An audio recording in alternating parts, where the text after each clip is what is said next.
if you sit quietly enough, away from the modern hum of engines and the bright, persistent glare of electric signs. You can almost hear the ground speaking to you. In Rajasthan, the earth does not merely support life, it remembers it. It is a landscape defined by an ancient, heavy patience, where the red and golden sandstone structures seem to have grown organically out of the craggy Aravalli hills, rather than having been built by human hands. In the late 17th century, around the year 1679, this land was breathing a very specific kind of air. It was an air thick with dry heat, the sharp, metallic tang of shifting desert dust, and the heavy, lingering scent of old wood smoke and drying clay. The sun in those days, much like the sun today, did not merely shine. It ruled the sky with an absolute, uncompromising authority, baking the rugged hills of Mewar and Mewar until the rocks themselves seemed to hum with a low, vibrating heat long after the night had fallen. To truly understand the world that welcomed a young princess named Sahal Kanwar, one must first understand the deep, structural fractures of an empire that was growing too large for its own skin. Far away, in the grand, high-walled fortresses of Delhi and Agra, the Mughal Emperor Aurangzeb sat upon the peacock throne.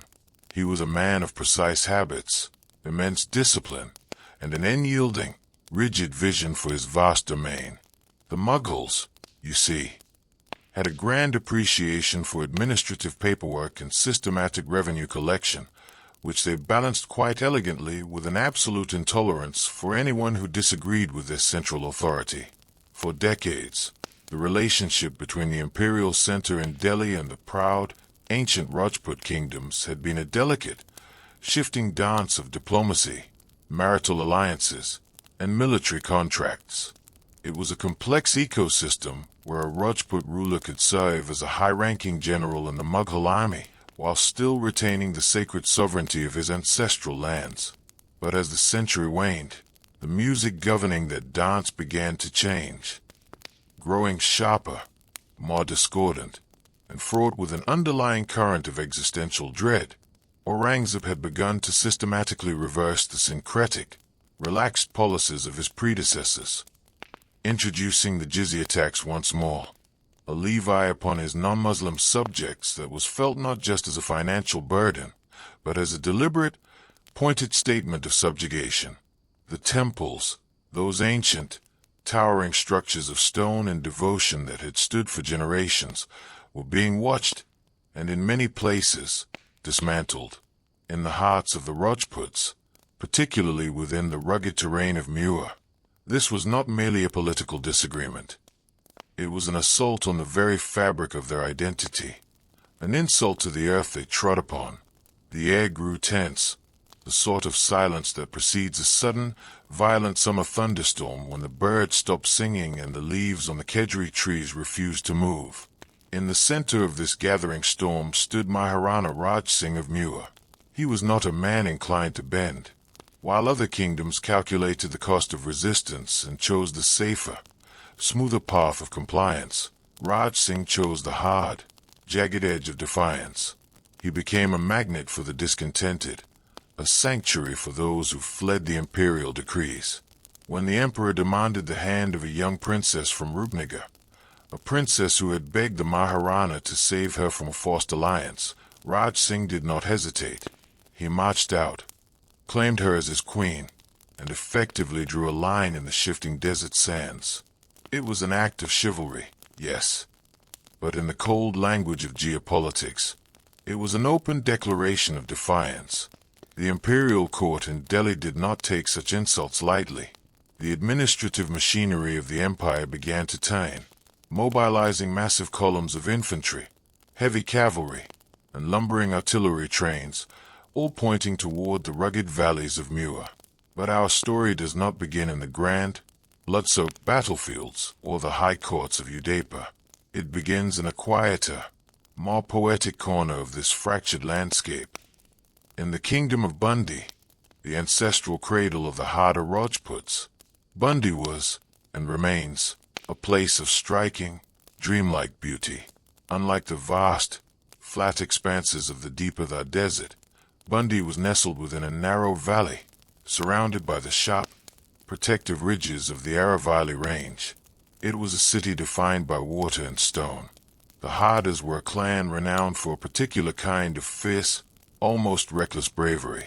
They were a people who spoke softly but held their ground with the stubbornness of the ancient hills. To be a Hada was to know, from the moment you could understand speech, that life was a temporary arrangement, but honor was eternal. In the mid-1600s, within the cool, shadowed interior of the Bundi Palace, Sahal Kanwar spent her earliest days. We know her primarily by the title she would later immortalize, Hadi Rani, the queen born of the Hadas. History, in its grand rush to record the movements of armies and the deaths of kings, often forgets to look at the quiet corners where a person is actually formed. Let us linger here for a moment. In the cool, blue-washed corridors of the Gar Palace in Bundi, the palace seemed to hang from the cliffside like a cluster of stone honeycombs, its balconies overhanging the steep drops, offering views of the small houses below, their roofs painted a brilliant sky blue to repel the fierce summer heat. Imagine a young princess walking through the palace courtyards, where the air was constantly cooled by the presence of grand stepwells, the Baras, those magnificent, inverted stone pyramids that reached deep into the belly of the earth to catch the precious rainwater. The sound of water dripping against wet, mossy sandstone, a rhythmic, cool echo, would have been the background music to her childhood. The walls around her were not bare stone. They were covered in the exquisite, vibrant murals of the Bundi school of art. Everywhere she looked, her eyes would meet depictions of dark, rolling monsoon clouds filled with stylized lightning, white cranes flying against deep blue skies, and scenes of ancient legends where gods and heroes navigated the complex landscapes of love, duty, and war. The colors were rich and permanent, derived from crushed minerals, lapis lazuli, lampblack, and the juice of local plants. Colors that defied the bleaching power of the Rajasthani sun. As a daughter of the ruling Hada chief, Sahal Kanwar's education was an intricate, double-woven thread. On one side was the cultivation of grace, aesthetic appreciation, and the management of a royal household. She would have learned the nuances of poetry, the specific rhythms of the folk songs that celebrated the changing seasons, and the delicate art of hosting dignitaries. She would have watched the women of the court manage the complex economy of the palace, showing a sharp, practical intelligence that ran like a strong current beneath the surface of their silk veils and heavy gold jewelry. The scent of drying marigold garlands, sandalwood paste, and the smoky residue of the daily fire rituals would have clung to her clothes, olfactory reminder of the sacred, repetitive nature of courtly life. But there was another side to her education, a darker, sharper side that every Rajput woman carried in her bones. She was not raised to be a fragile ornament in a secluded zanana. She was raised in a culture where the men went to war with the full expectation that they might never return, and the women stayed behind with the full knowledge of what they must do if the fortress walls should fall. From her wet nurse, from the elder women of the family who sat in the shaded courtyards during the long, suffocating afternoons, Sahal Kanwar would have heard the stories, not the sanitized stories of modern textbooks, but the raw, visceral tales of her ancestors. She would have heard of the Johar, the terrifying, sacred ritual where hundreds of women, dressed in their finest bridal attire, walked calmly into massive bonfires rather than allow themselves to be captured, enslaved, or dishonored by invading forces.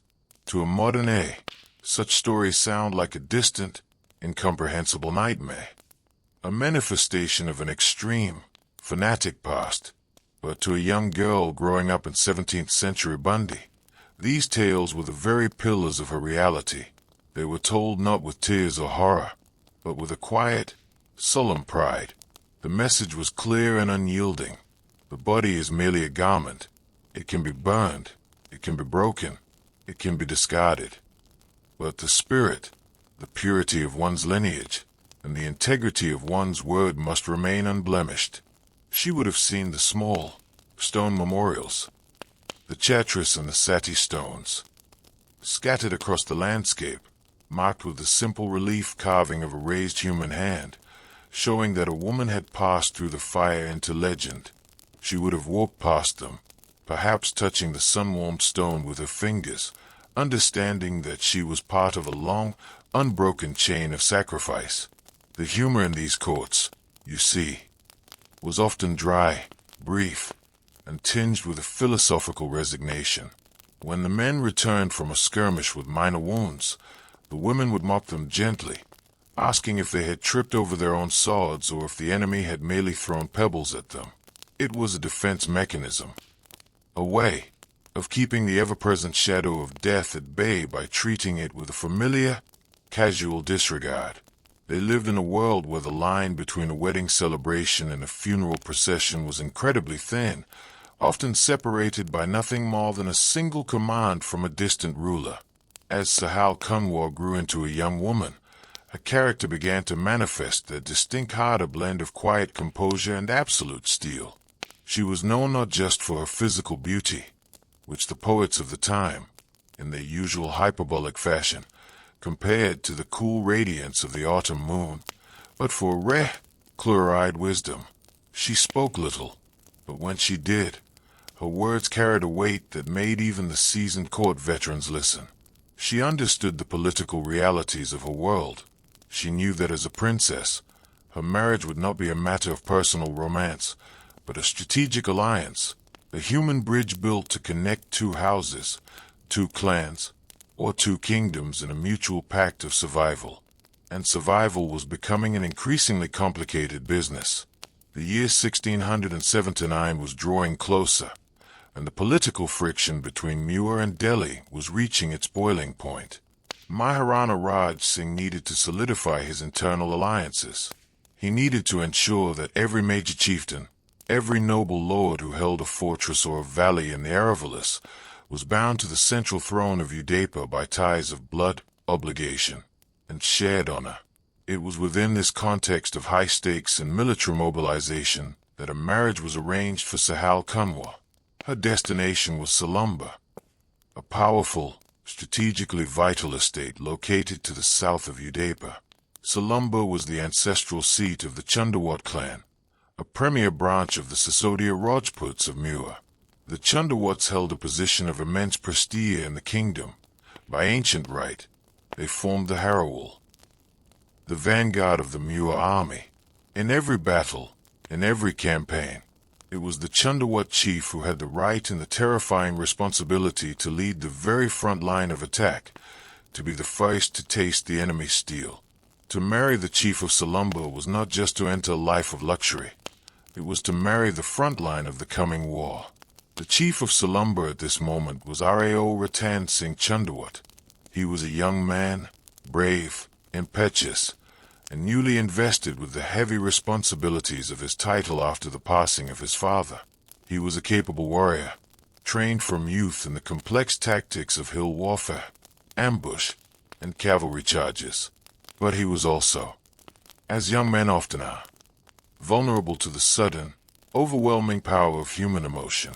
He lived in a world of duty, but he had not yet been tested by the agonizing conflict between the desires of the heart and the cold commands of the state. The preparations for the wedding were grand, an oasis of color and music in a landscape that was rapidly darkening with the shadows of war. The journey from Bundi to Salumbar was a long, slow procession through the rugged terrain. A line of decorated elephants, caparisoned horses, and covered palanquins moving across the dusty tracks under the vast, indifferent sky. The air was filled with the sound of the shahai, its high, piercing, melancholic notes drifting over the hills, accompanied by the deep, rhythmic thud of the Nagada drums. It was a sound that carried both joy and an underlying tension, a reminder that even in the midst of celebration, the drums of war were never truly silent. When Sahal Kanwar arrived in Salumbar, she found a fortress that was quite different from the delicate, water-carved beauty of Bundi. Salumbar was a warrior's stronghold.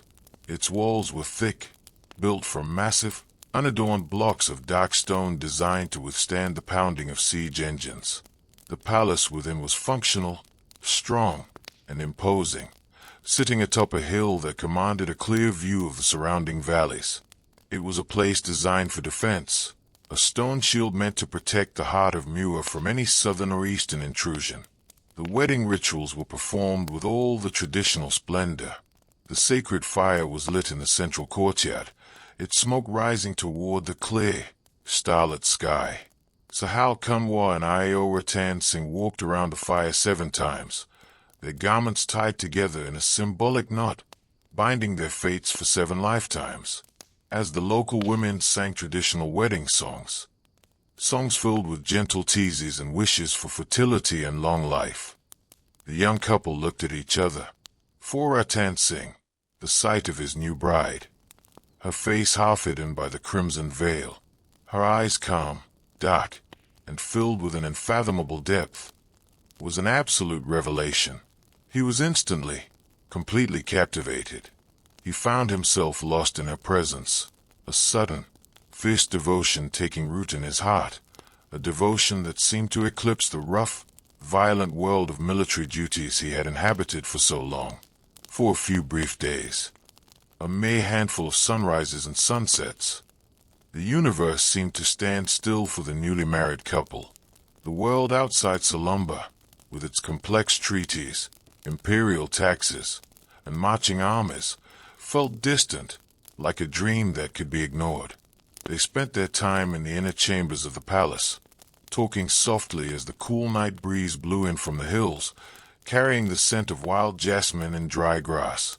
Ratan Singh, the fierce vanguard commander, became a man entirely content to sit at his wife's feet, listening to her tales of Bundi, mesmerized by the quiet, steady intelligence she brought into his home. But history is a cruel landlord. It rarely allows its tenants to enjoy peace for very long. The year was indeed 1679, and the Mughal Emperor Aurangzeb had finally completed his preparations.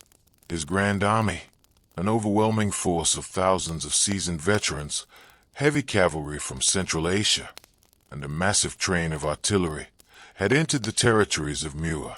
Their objective was clear: to crush Maharana Raj Singh, to lay waste to Udaipur, and to enforce the imperial will upon the stubborn kingdom once and for all. Maharana Raj Singh, operating from his strategic headquarters in the rugged, inaccessible valleys of the Aravallis, realized that he could not face this imperial juggernaut in a standard, open-field battle. The numerical superiority of the Mughals was too great. Instead, he chose a brilliant, exhausting strategy of asymmetrical warfare. He would lure the Mughal army deep into the narrow passes of the mountains, where their heavy cavalry would be useless, their artillery could not be deployed, and his own nimble, mountain-bred warriors could ambush them from the heights. However, for this strategy to work, the Maharana needed time. He needed to evacuate the civilian population of Udaipur into the mountains, secure his supply lines, and position his forces in the key passes. The main body of the Mughal army, led by the emperor's son, Prince Muazzam, was marching rapidly to reinforce the primary imperial column. If these two massive forces managed to link up, the Maharana's strategy would be shattered, and Mewar would be overwhelmed. A blocking force was desperately needed. Someone had to march out immediately to a strategic pass near the fortress of Chitta, intercept Prince Muazzam's reinforcing army, and hold them back at all costs. It was a mission of vital importance, an extreme danger. It required a commander of absolute reliability, someone who would not retreat even if faced with overwhelming odds. The choice, by tradition and by merit, could only fall upon one man, Ratan Singh. Chundawat, the chief of Salumbar, the vanguard of Mewar. The messenger from Udaipur arrived at Salumbar in the dead of night. The heavy, urgent knocking at the outer gates shattered the quiet palace atmosphere, a sound that immediately alerted the guards and sent a cold shiver through the domestic staff. The messenger was covered in dust, his horse lathered in sweat, having ridden without pause through the treacherous night tracks. He carried a royal decree, sealed with the saffron imprint of the Maharana's signet ring. The message was brief, absolute, and left no room for delay. Ratan Singh Chundawat must mobilize the forces of Salumbar immediately and march toward the pass. The imperial forces are closing in. Every hour matters.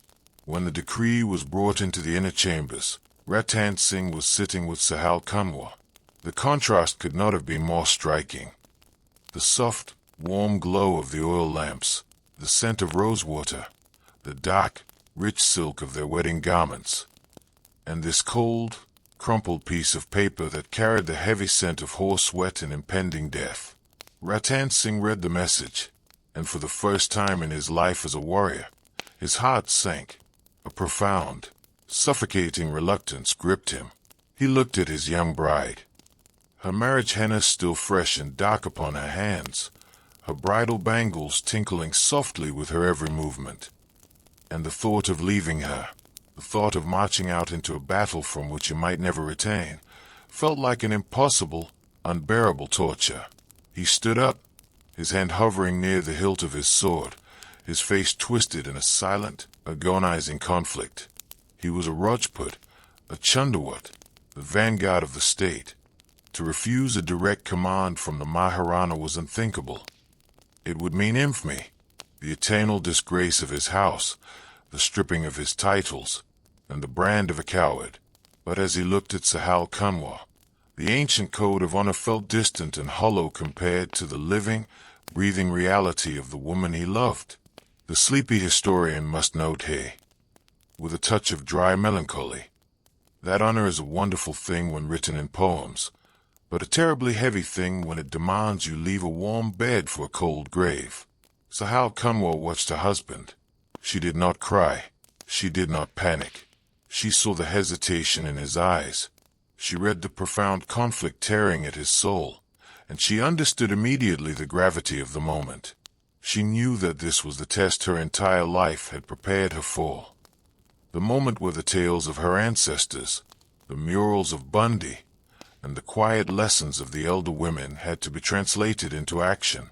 She knew that if her husband stayed, if he delayed even by a single day out of love for her, he would destroy himself. He would live, perhaps, but he would live as a ghost. A man dead to his own people, burdened with a shame that no amount of domestic happiness could ever wash away. She rose from her seat, her movements slow, deliberate, and full of an innate dignity that seemed to quiet the room. She walked over to him, her hands gentle as she took the royal decree from his trembling fingers. She read it, her eyes calm and steady under the lamplight. She then looked up into his eyes, her voice soft but absolute, breaking the heavy silence of the chamber like the clear chime of a temple bell. She did not beg him to stay. She did not lament their cruel fate. Instead, she reminded him of who he was. "You are the chief of Salumbar," she said, her voice steady, carrying the unmistakable authority of her Hada lineage. "You are the Harawal of Mewar.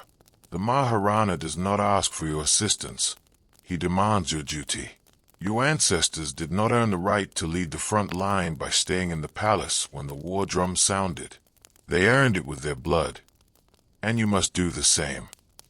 Ratan Singh looked at her, his eyes filled with a mixture of admiration and despair. "Sahal," he whispered, his voice cracked with emotion, "we have been married for only a few days. The world outside is full of blood and dust. And here, with you, I have found the only peace I have ever known. How can I leave you now? How can I march out, knowing that I may never see this face again?" Sahal Kanwar smiled gently, a melancholy, beautiful expression that carried the weight of 1,000 years of history. "You will see me again," she said softly. "If not in this life, then in the next. But you will never see me at all if you lose your honor. A Rajput woman does not marry a man to keep him safe in her chambers. She marries a warrior to see him ride out to defend the land. Go. Prepare your horses, assemble your men, and march before the sun rises. Do not let the Maharana wait for the Chundawats." Her words were like cold water thrown onto a sleeping man. The hesitation in Ratan Singh's eyes began to clear. replaced by the familiar, hard focus of a commander, the deep-seated training of his youth, the ancestral pride of the Chundawat clan, and the absolute clarity of his wife's command broke through the fog of his emotional reluctance. He nodded slowly, his jaw tightening as he accepted the reality of his situation. He turned away from her, shouting commands to his attendants, ordering the immediate mobilization of the fortress garrison. The rest of the night passed in a blur of frantic, loud activity. The quiet stone corridors of Salumbar suddenly echoed with the clatter of iron boots, the sharp, metallic clinking of chainmail, the scraping of whetstones against sword blades, and the loud, gruff voices of officers shouting orders in the courtyards. Torches flickered everywhere, casting long, dancing shadows against the massive stone walls, illuminating the frantic preparations. Horses were being saddled, their hooves clattering loudly against the cobblestones. Weapons were being distributed from the army, and the grand saffron banner of the Chundawats was unfurled, snapping forcefully in the cool pre-dawn wind. Through all this chaos, Sahal Kanwar remained in her chambers, assisting her husband as he prepared for departure. With her own hands, she helped him don his heavy battle armor. She buckled the iron breastplate over his tunic, her fingers steady as she fastened the leather straps. She handed him his curved tulwar, its steel cold and gleaming under the torchlight, and she placed the plumed helmet upon his head. It was a silent, intimate ritual, a dance performed by countless Rajput women before her, where every strap fastened was a step closer to separation. When Ratan Singh was fully armed, a towering figure of steel and saffron cloth, he stood before her one final time. The sun was just beginning to touch the eastern horizon, painting the sky in pale shades of orange and gray, casting a cold, flat light over the fortress. The war drums were thumping heavily in the main courtyard below, a low, vibrating sound that seemed to shake the very foundations of the palace. The time had come. He had to descend the stairs, mount his horse, and lead his men out through the great iron gates of Salumbar into the uncertain world of war. He looked at her, his heart still heavy. The warrior's mask he wore unable to completely hide the lingering sorrow in his eyes. He did not speak. There were no words left to say. He simply touched her hand. One final, brief contact, and then turned on his heel, his heavy boots echoing loudly down the corridor as he walked away, leaving her standing alone in the center of the quiet, rapidly cooling chamber. Sahal Kanwar walked to the Jaroka, the intricately carved stone balcony that projected out from the palace wall. She leaned against the cold stone, looking down into the massive courtyard below. She watched as her husband mounted his magnificent warhorse, a powerful gray stallion that pawed the ground impatiently. She watched as he raised his sword, giving the final signal to march. The great iron-studded wooden gates of the fortress ground open with a long, groaning screech, and the vanguard of Salumbar, a long, glittering column of steel, saffron, and dust, began to pour out, winding its way down the hill like a great, armored serpent, heading toward the distant, dangerous passes of Chitta. She stood there for a very long time, watching until the last rider had disappeared around the bend of the hill, until the dust raised by their departure had settled back onto the earth, and the sound of the drums had faded into the vast, silent expanse of the morning. The world around her was now completely still, the sun rising higher, illuminating an empty fortress. Sahal Kanwar turned back into her quiet chambers, the silence there heavier than it had ever been before, a silence that seemed to carry the faint, unmistakable whisper of destiny. The line where the earth meets the sky in the early morning of the Rajasthani high desert is never entirely sharp. It is a blurred, shimmering boundary of pale violet and dust-laden amber, a soft canvas upon which the jagged silhouettes of the Aravalli hills are slowly, deliberately traced by the climbing sun. As the vanguard of Salumbar moved further away from the high, protective stone walls of the fortress, the rhythmic clatter of hundreds of iron-shod hooves against the sun-baked cobblestones gave way to a deeper, muffled thudding, the sound of an army striking the loose, sandy earth of the ancient trade routes. The column moved with a slow, mechanical cadence, a long, shimmering serpent of steel and saffron cloth that wound its way through the narrow, thorny defiles, where the wild babool trees stretched their white, needle-like thorns into the path as if trying to hold back the men who rode toward the gathering storm. At the absolute front of this column, riding his powerful gray stallion with a mechanical, practiced ease, was Rao Ratan Singh Chundawat.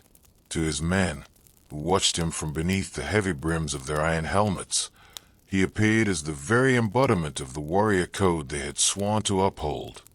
A silent, imposing figure whose dark steel breastplate caught the first-level rays of the morning light and reflected them across the dusty trail like a warning. But beneath that polished iron, behind the stern, unblinking mask of a Rajput commander, his mind was a turbulent, chaotic vortex of entirely different images. Every step his horse took forward felt to him like a physical tearing, a violent separation from the quiet, rosewater-scented sanctuary of the palace chambers he had left behind just as the stars were fading into the gray dawn. You can imagine how the mind plays tricks on a man in those long, silent hours of a forced march. How the rhythmic, monotonous swaying of the saddle becomes a hypnotic rhythm that coaxes the thoughts backward, away from the dust and the danger, and into the soft spaces of memory. Ratan Singh could still feel the faint, lingering warmth of his young bride's fingers against his palm. He could still hear the precise, clear cadence of her voice as she had reminded him of his duty, a voice that had sounded so steady, so remarkably devoid of the panic that was currently gnawing at his own entrails. It was a strange, humiliating irony for a man of his standing. He, who had been trained from the age of 7 to face the charge of imperial elephants without flinching, found himself completely unnerved by the memory of a woman's smile, a smile that seemed to mop the heavy sword resting against his thigh. The landscape through which they marched was not an empty wasteland. It was a living, breathing archive of old conflicts, a terrain where every craggy peak and every abandoned stone outpost had a name and a story attached to it. The sleepy historian must pause here to appreciate the deep, ancestral burden that traveled with every soldier in that column, but most heavily with the man who led them. The Chundawat clan did not hold the Harawal, the coveted, perilous position at the absolute front of the Maharana's army, by a simple stroke of administrative fortune or royal favoritism. No, it was a right bought with an extraordinary act of renunciation that had occurred generations before. A historical debt that every living Chundawat was expected to pay in full whenever the drums of war were sounded. In the early 15th century, the eldest prince of Mewar, Crown Prince Chunda, had performed an act of supreme loyalty to his father, Maharana Laka, to facilitate his father's marriage to a young princess of Mewar and to ensure that any son born of that union would inherit the throne without a bloody civil war. Prince Chunda voluntarily surrendered his birthright, stepping down from the succession and relinquishing the crown of the most powerful kingdom in Rajasthan. It was a gesture of such profound selflessness that his descendants, the Chundawats, were granted a unique, eternal privilege in return. They were decreed to be the permanent vanguard of the Mewar state, the first to lead any military campaign, the first to engage the enemy, and the first to die for the protection of the realm. Their signature upon state documents would always be represented by the symbol of a lance, a weapon that always points forward, never backward. As Ratan Singh rode beneath the gathering heat of the late morning, that ancient vow, Chunda's vow, felt less like an honor and more like an iron cage. He knew that the eyes of every soldier behind him, from the veteran officers who had served his father to the young, eager squires who were tasting dust for the first time, were fixed upon his back. They were looking for any sign of hesitation, any flicker of the weakness that so often overtakes a man who has tasted the sweet nectar of domestic happiness before being shoved back into the brutal reality of the field. He had to sit straighter. He had to grip the reins with a firmer hand. He had to pretend that the dust in his throat was the only thing making it difficult for him to breathe. The sun climbed higher, losing its morning gentleness and turning into a fierce, white-hot eye that bleached the colors out of the hills, turning the green of the sparse vegetation into a dull, uniform gray. The air began to shimmer with heat haze, creating the illusion that the distant mountains were floating upon a lake of glass, a deceptive, unstable world where nothing was quite as it appeared. The sweat began to pour from beneath the men's helmets, mixing with the fine, red dust of the road to form dark, muddy tracks down their weathered cheeks. The horses, too, were beginning to feel the strain, their breath coming in long, deep snorts, their coats flecked with white foam where the leather straps of the harness rubbed against their flanks. Around midday, the column passed an ancient, crumbling stepwell, a deep, stone-lined cistern that had been built by some long-forgotten merchant to provide solace to travelers along this harsh route. Ratan Singh raised his hand, signaling a brief halt to allow the animals to drink and the men to clear the dust from their parched throats. The soldiers dismounted with a heavy, collective sigh of relief, the clatter of their weapons and armor filling the small, shaded valley as they crowded around the stone steps of the well. The water inside was dark, cool, and carried the distinct, mineral taste of the deep earth. A brief, blessed relief from the suffocating heat of the upper world. Ratan Singh, however, did not dismount. He remained seated upon his stallion, a lone sentinel at the edge of the clearing, his eyes fixed on the northern horizon where the road disappeared into the rugged hills toward Chitta.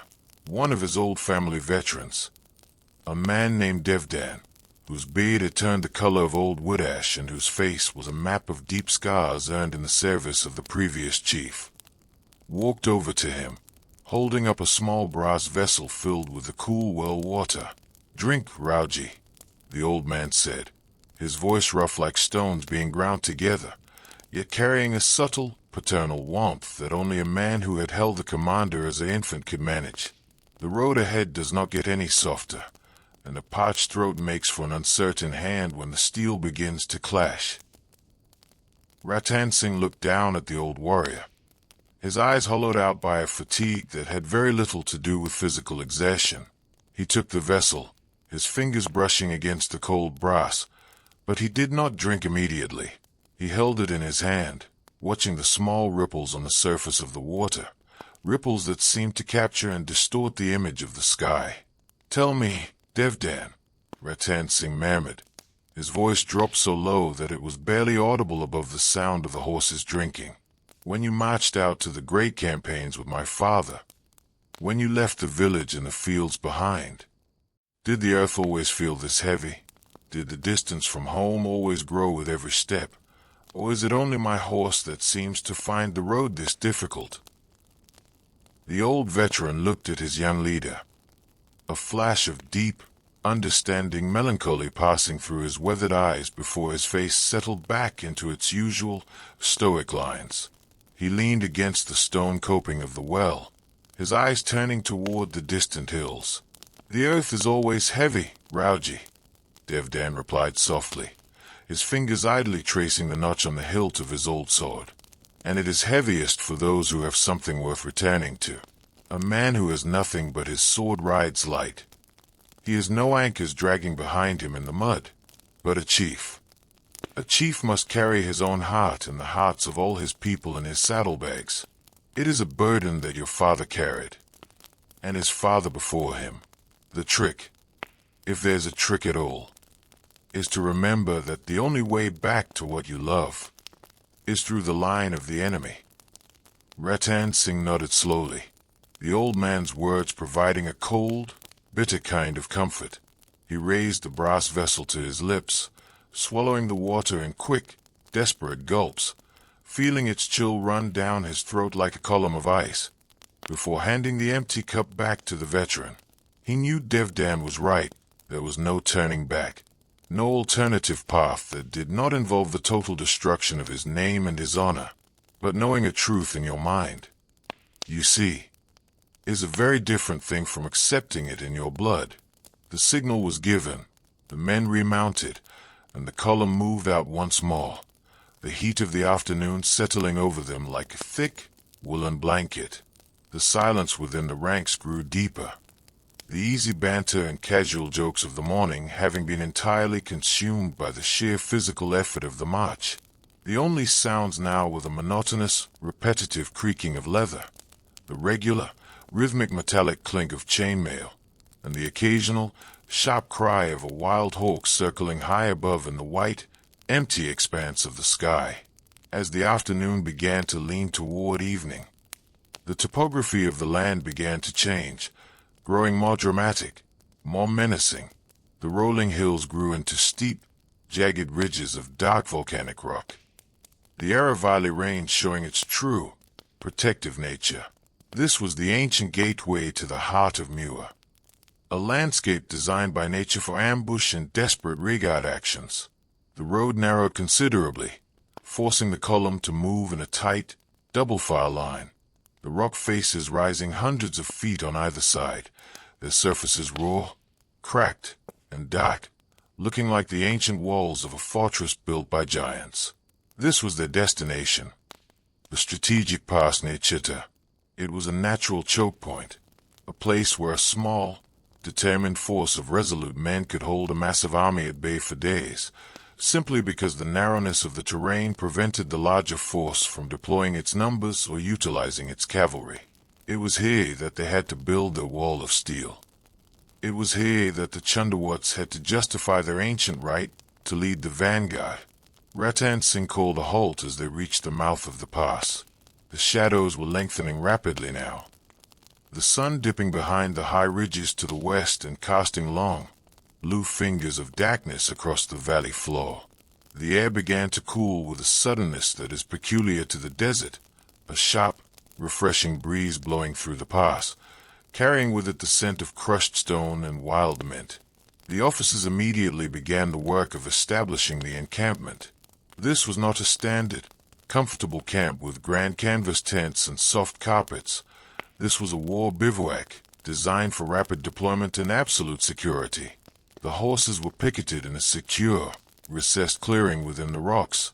Sentries were posted on the high crags above, their figures silhouetted against the fading orange light of the sky as they scanned the plains to the north, and small, discreet cooking fires were lit in the hollows, their smoke kept low to avoid alerting any scout parties that the enemy might have sent ahead. Ratan Singh walked through the growing darkness of the camp, inspecting the positions, checking the supply of arrows, and speaking briefly with the captains of his infantry. He moved like a ghost through his own men, his mind still strangely detached from the physical reality around him. The soldiers watched him with quiet, reverent respect, noting his silence, his grim demeanor, and interpreting it as the profound concentration of a seasoned commander preparing for a great battle. They did not see, they could not see, that their leader was a man entirely possessed by a ghost, a man whose thoughts were currently miles away, wandering through a dark, quiet palace room where a crimson veil lay discarded upon a velvet bolster. When the inspections were complete, Ratan Singh retired to his small command tent, which had been set up against the base of a massive rock face at the very center of the pass. The tent was simple, containing nothing more than a low wooden cot covered with a rough woolen blanket, a small iron chest containing his maps and tactical dispatches, and a single oil lamp that flickered unsteadily in the evening draught, casting long, erratic shadows across the canvas walls. He sat down on the edge of the cot, his body aching from the long hours in the saddle, but his mind remaining entirely awake, vibrant with an unhealthy, obsessive energy. He unbuckled his sword belt, laying the heavy weapon beside him on the cot, his fingers lingering on the cold iron hilt. The silence inside the tent was suffocating, broken only by the distant, occasional stamp of a horse's hoof in the picketing area, and the low, indistinct murmur of the sentries talking on the rocks above. He pulled the small iron chest toward him, opening it not to look at the maps of the Chitta Pass or the reports on Prince Muazzam's advancing columns, but simply to find something, anything, that might connect him back to his reality in Salumbar. But there was nothing. He had left in such a frantic, disorganized rush that he had brought no personal tokens, no small reminders of the woman who had become his entire world in the space of a single week. He closed his eyes, trying to visualize her face under the lamplight, trying to recreate the exact shade of her eyes, the precise curve of her lips when she smiled. But to his absolute horror, he found that the images were beginning to blur, to grow indistinct around the edges, distorted by the sheer volume of dust, heat, and military stress he had experienced during the day. The fear that took root in his heart at that moment was far greater than any fear of the Mughal artillery. It was the terrifying, irrational panic that he was losing his grip on her memory, that she was slipping away from him into the vast, dark ocean of the past. The hours passed, the night growing deeper, colder, the sky above the pass turning into a brilliant, crowded field of stars that looked down upon the small human camp with a cold, glittering indifference. Ratan Singh could not sleep. Every time he closed his eyes, he saw the battle that was to come. He saw the massive columns of the imperial army pouring into the pass. He saw the flashing of swords, the spray of blood, and his own body falling beneath the trampling hooves of the cavalry. And the thought that he might die here, in this cold, rocky ditch, without ever seeing her again, without ever knowing if she truly understood the depth of the love he had found in her presence, became a torture that he could no longer endure. He stood up, pacing the narrow confines of the tent like a trapped animal, his boots making a soft, repetitive scuffing sound against the date floor. He knew what he was doing was dangerous. He knew that a commander's mind must be entirely clear, focused solely on the placement of his men and the defense of the pass. He knew that any distraction, any crack in his concentration, could result in the total slaughter of his forces and the failure of the Maharana's grand strategy. But the emotional hunger within him, the desperate, crying need for some physical connection to his bride, broke through the final barriers of his discipline. He walked to the entrance of the tent, pulling back the canvas flap and looking out into the dark, quiet camp, a few yards away. Wrapped in a heavy blanket beside the dying embers of a small fire, sat his personal messenger, a young, intensely loyal lad named Mohan, who had been born in the household of Salumbar and had served Ratan Singh since they were both children. Mohan was a rider of exceptional skill, a boy who could navigate the most treacherous night tracks of the Aravallis with his eyes closed, his horse moving like an extension of his own body. "Mohan," Ratan Singh called out softly, his voice cutting through the quiet night air like a knife. The boy was awake instantly, dropping his blanket and standing at absolute attention, his eyes bright even in the darkness as he stepped toward his chief's tent. "Yes, Rauji," the boy whispered, his chest swelling with the pride of being summoned by his leader in the dead of night. "Are there orders from the Maharana? Do we ride?" Ratan Singh looked at the young messenger, a profound, sudden wave of shame washing over him as he realized what he was about to ask. He was about to use a vital military asset, a rider who should be kept rested and ready to carry urgent tactical messages to the Maharana or the neighboring fortresses. For a purely personal, sentimental errand, it was a violation of every principle of military command he had ever been taught. But the obsession had taken full control now, the voice of his desire drowning out the cold, rational warnings of his training. "No, Mohan," Ratan Singh said, his voice dropping into a tense, hurried whisper as he drew the boy closer to the shadow of the tent. "There are no orders from Udaipa. I have a different mission for you. A mission that requires the absolute utmost speed and the deepest discretion. You must leave your armor here. Take your freshest horse, the light bay mare, and ride back to Salumbar immediately. You must ride through the night, without pause, without rest, until you reach the fortress gates." The boy looked at him, a flicker of surprise and confusion crossing his young face, though he quickly mastered beneath his disciplined training. "To Salumbar, Rauji? But the enemy?" The scouts say their columns are only a day's march away from the lower plains. If I leave now, you will be back before the first skirmish begins, Ratan Singh interrupted, his tone growing sharp, desperate, leaving no room for question or debate. You will ride to the fortress. You will bypass the guards, enter the inner court, and find the Rani. You will tell her. You will tell her that her husband is at the pass, that he is ready to face the enemy, but that his heart remains trapped within her chambers. Tell her that I cannot focus on the steel before me, unless I have some sign, some token from her hands, something that proves she is with me, something I can look upon when the field turns red. Demand of her a motive, a token of remembrance, and bring it back to me with the speed of the desert wind. Go, and speak of this to no one. The young messenger stood silent for a brief second, the sheer bizarre nature of the command hanging between them in the cold night air. He was a soldier. He had expected to be sent into the enemy lines to spy on their artillery, or to ride through a hail of arrows to deliver a request for reinforcements. Instead, he was being sent back to the wedding chambers to fetch a piece of cloth, a trinket, a souvenir for a heartsick commander. But the loyalty he bore to Ratan Singh was absolute, an uncritical, generational devotion that did not allow for judgment. I understand, Rauji, Mohan said softly, bowing his head in compliance. The bay mare will be out of the pass before the moon changes its position.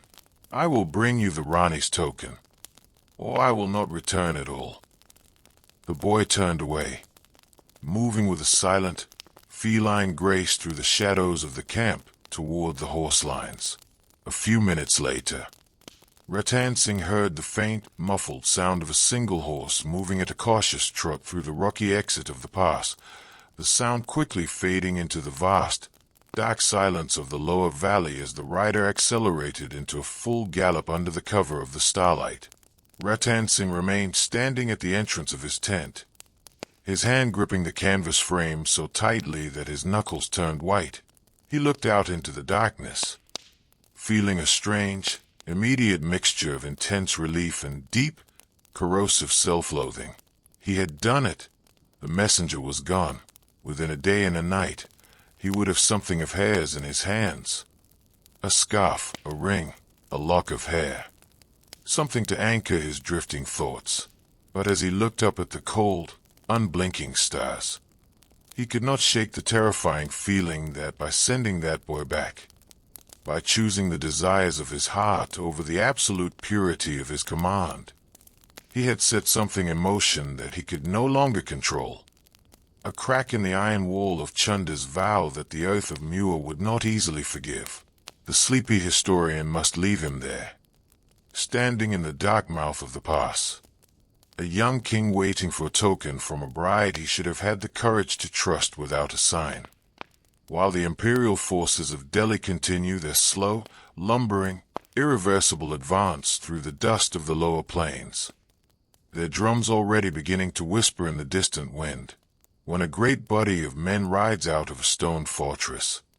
The silence that settles back into the courtyards is not a simple absence of sound. It is a heavy, physical presence that seems to pour down from the high battlements and pool in the empty spaces like cold water. In Salumbar, after the dust of Io Ratan Singh's vanguard had finally dissolved into the pale morning haze, the fortress appeared to shrink back into its rocky foundation, its massive iron-studded gates closing with a definitive, hollow thud that echoed through the stone corridors for what felt like hours. The lively, frantic energy of the mobilization, the shouting of officers, the clinking of chainmail, the impatient stamping of war horses, was replaced by a stillness so profound that you could hear the dry leaves of the ancient neem trees scratching against the stone floors of the outer courtyards. For the women left behind, the old servants, the young maids, and most of all, for the new bride who had arrived only days before. This silence was the true beginning of the war, a quiet adversary that they would have to face every single day until the horizon brought back either the banners of victory or the ash of sacrifice. Sahal Kanwar walked slowly through the inner chambers of the Salumbar palace. Her movements quiet, deliberate, her long crimson skirt brushing against the cold sandstone floors with a soft, rhythmic hiss. She was a stranger in this house. A princess of Bundi who had barely had the time to learn the names of the old family retainers or understand the complex layout of the corridors before the man who had brought her here was torn away by the commands of history. The palace of Salumbar, as we noted before, lacked the delicate, artistic playfulness of her childhood home in Bundi. There were no brilliant murals of monsoon clouds here, no delicate white cranes painted on lapis lazuli skies. Hey! The stones were dark, unadorned, and thick, built by a clan that valued a wall's ability to stop an iron cannonball far more than its capacity to display a beautiful painting. The windows were small, narrow embrasures designed for arches, letting in only thin, sharp shafts of golden sunlight that did little to warm the cool, vaulted rooms. As she stood by one of these narrow windows, looking out toward the jagged ridges of the south, she looked down at her own hands. The wedding henna, which had been applied with such intricate care by the palace women of Bundi just a week ago, was still dark, a deep, rich reddish-brown that stained the palms of her hands and the tips of her fingers.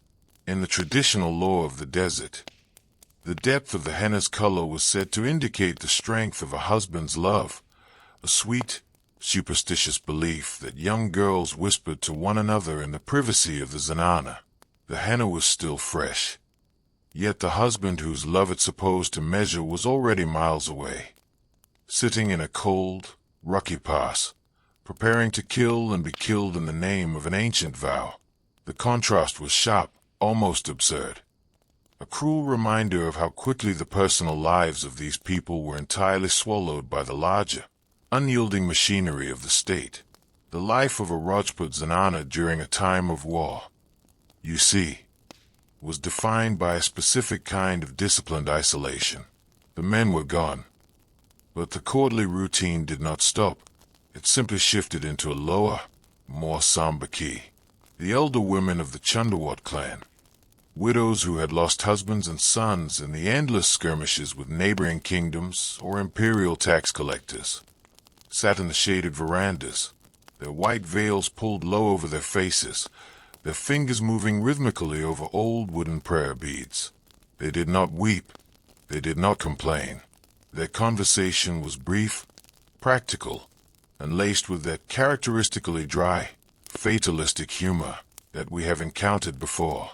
When they looked at Sahal Kanwar, the young, beautiful Hada princess who had been left a bride of only days, their eyes held a mixture of deep empathy and a cold, clinical curiosity.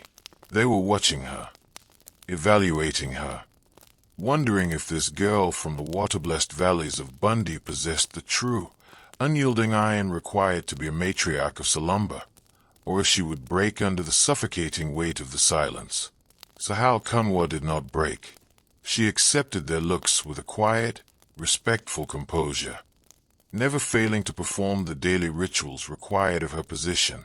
She visited the small palace temple dedicated to the goddess Dago, the divine mother of warriors, where the oil lamps burned constantly, casting a warm, flickering light over the ancient stone idol. She offered flowers, she lit incense, and she listened to the old priest chant the sacred verses for protection and victory. The scent of burning camphor, sandalwood paste, and the heavy oil of the lamps filled the small temple chamber, creating a sensory cocoon that offered a brief, temporary illusion of peace. But when she stepped back out onto the palace ramparts, the cool evening breeze would blow the scent away, replacing it once more with the sharp, clean smell of the desert and the ever-present dust that reminded her of the road her husband had taken.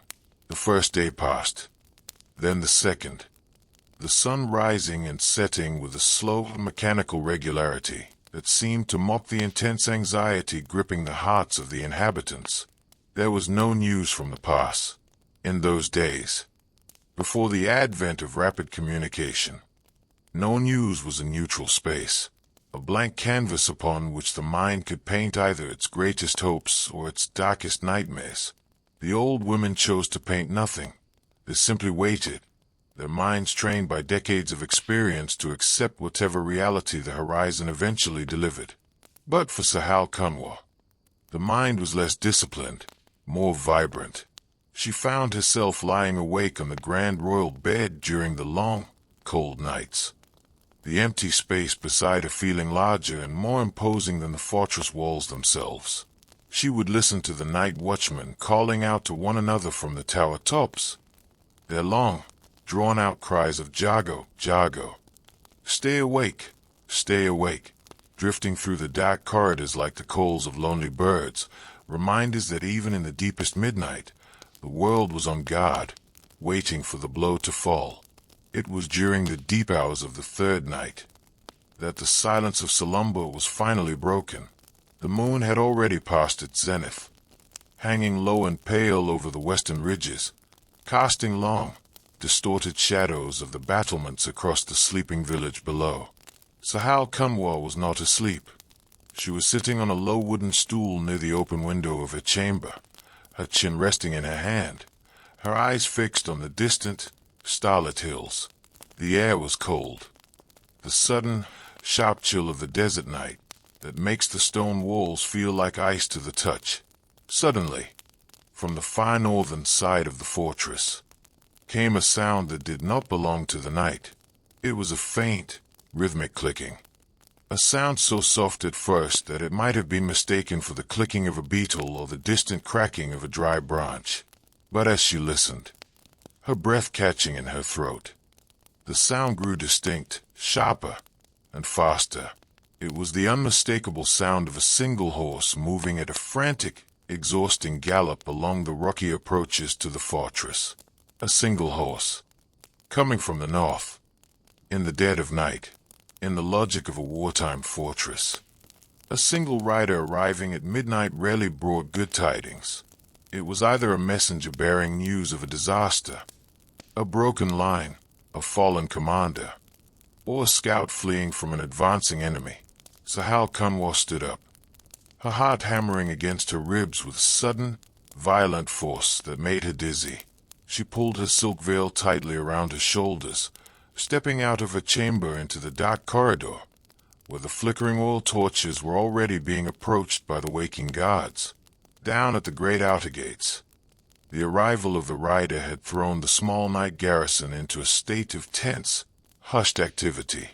The watchman on the tower had challenged the rider, his voice cutting through the frosty air like a spay. The response from below had been weak, hoarse, and desperate, but it carried the specific countersign of the Salumbar household. The heavy iron bars were pulled back with a loud, groaning screech, the small wicket gate opening just wide enough to allow a man and a horse to pass through into the courtyard. When Sahal Kanwar reached the upper balcony that overlooked the main courtyard, she saw the horse first. It was the light bay mare, one of the finest animals from the Salumbar stables. But she was barely recognizable now. Her chest was covered in thick, white foam.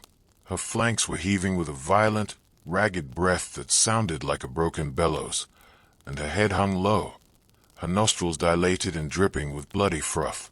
She had been ridden without mercy, driven over the treacherous, rock-strewn night trails at a pace that had completely ruined her lungs. Beside her, leaning heavily against the stone watering trough, was the young messenger, Mohan. His face was gray with exhaustion, his clothes torn by the thorny babool bushes he had scraped against in the dark, his eyes wild and bloodshot from the relentless, sleepless journey. The captain of the guard was already there, gripping the boy by his shoulders, shaking him, demanding answers. "What is it, boy? Has the pass fallen? Is the prince dead? Speak, in the name of the Maharana." Mohan could barely stand, his legs trembling under him like dry reeds. He shook his head weakly, gasping for air, his throat so dry that his words came out as a harsh, unformed rattle. No, no. The pass holds. The prince lives. No battle yet. Then why have you killed a royal mare to get here? The captain shouted, his anger rising from the sheer relief and confusion. Why ride like a madman through the night if the enemy is not upon us? Mohan did not answer the captain. Instead, he raised his head, his bloodshot eyes scanning the high balconies until they met the silhouette of Sahal Kanwar standing against the faint light of the upper corridor. He broke away from the captain's grip, stumbling across the cobblestones until he fell to his knees at the base of the stairs that led to the royal apartments, his hands raised in a gesture of desperate supplication. "The Rani," the boy gasped, his voice carrying a strange, agonizing pleading that made the surrounding guards fall silent in sheer bewilderment. "I must speak with the Rani. It is a command from the Rauji. An absolute command." Sahal Kanwar did not hesitate. She descended the stone stairs, her movements rapid but graceful, her face a mask of absolute calm that concealed the terrifying storm raging within her soul. The guards parted for her, bowing their heads as she approached the kneeling boy. The old veteran Devdan, who had remained at the fortress to oversee the remaining defenses, stepped forward, his hand on the hilt of his sword, his face grim. "Hadi Rani, Devdan said softly, his voice carrying a warning tone. "This is highly irregular. The boy should be questioned by the officers first. A messenger from the vanguard should bring tactical reports, not personal requests in the middle of the night." "He is ridden from my husband's side, Devdanji," Sahal Kanwar replied, her voice steady, cold, and final. "He says he carries a command for me. I will hear it. Stand back." She looked down at Mohan, who was trembling at her feet. "Speak, Mohan. What message does your chief send from the Chitta Pass? Why are you here instead of standing with your brothers in the vanguard?" The young messenger lifted his head, his face a picture of profound, agonizing shame. He looked around at the circle of seasoned warriors, the captains and veterans who were watching him with growing suspicion and contempt, and he realized the full, terrible weight of what he was about to deliver. He reached into his tunic, his fingers shaking as he pulled out no official dispatch, no sealed scroll from the Maharana, but simply a small piece of silk, a blank wrapper that contained nothing but the raw, unadorned desperation of his master. "Raniji," Mohan whispered, his voice cracking with a shame that seemed to look down at the earth. The Rauji is at the pass. The men are ready. The defenses are set. But his heart has not left this palace. He sits in his tent, and he cannot see the road. He cannot focus on the scouts' reports. He says he is possessed by your memory, that the distance from you is an infection that turns his arm to water. He has sent me to ask for a motive, a token of your remembrance. He swears, by the names of his ancestors, that if he is something of yours to look upon, a scarf, a ring, a sign of your love, his heart will be stilled, and he will lead the vanguard to victory. If not, if he has to face the morning without a sign, he fears his mind will betray him on the field, and he will bring disgrace upon the name of Salumbar." The boy's voice trailed off, leaving a silence in the courtyard that was far more terrible than any scream of agony. The words, spoken clearly under the cold starlight, hung in the air like a cloud of poison. The captains of the guard looked away, their faces turning dark with a mixture of intense embarrassment and deep, visceral disgust. For a Rajput commander, the leader of the Harawal, the vanguard of the entire kingdom, to send his personal messenger back from the very brink of battle to beg for a lover's trinket because he was too lovesick to focus, was an act of such monumental, unprecedented weakness that it felt like a physical blow to every man who wore the Chundawat name. Sahal Kanwar did not move. She stood as if carved from the very sandstone of the fortress, her face turning an ashen, deathly white under the pale moonlight. She did not cry. No tears came to her eyes, but within her chest, something ancient and beautiful was being systematically, violently crushed. In that single, agonizing moment, she saw her husband with an absolute, terrifying clarity. She did not see the fierce, legendary warrior she had thought she married. She saw a young man, weak, distracted, entirely undone by his emotions. A man who was prepared to risk the survival of Mewar, the honor of his clan, and the lives of his men because he could not endure the normal, necessary loneliness of duty. The sleepy historian must ask you to consider the sheer psychological horror of this realization for a woman like Sahal Kanwar. She was a daughter of Bundi, a girl raised on the stories of women who had walked into the fire with a smile on their lips for the sake of honor.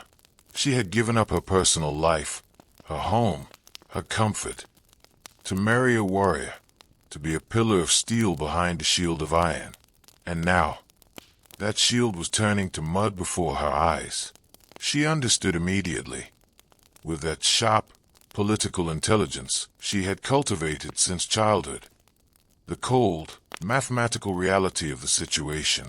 If she sent him a token, a sweet, encouraging letter or a delicate silk scarf filled with her perfume, she would only confirm his weakness.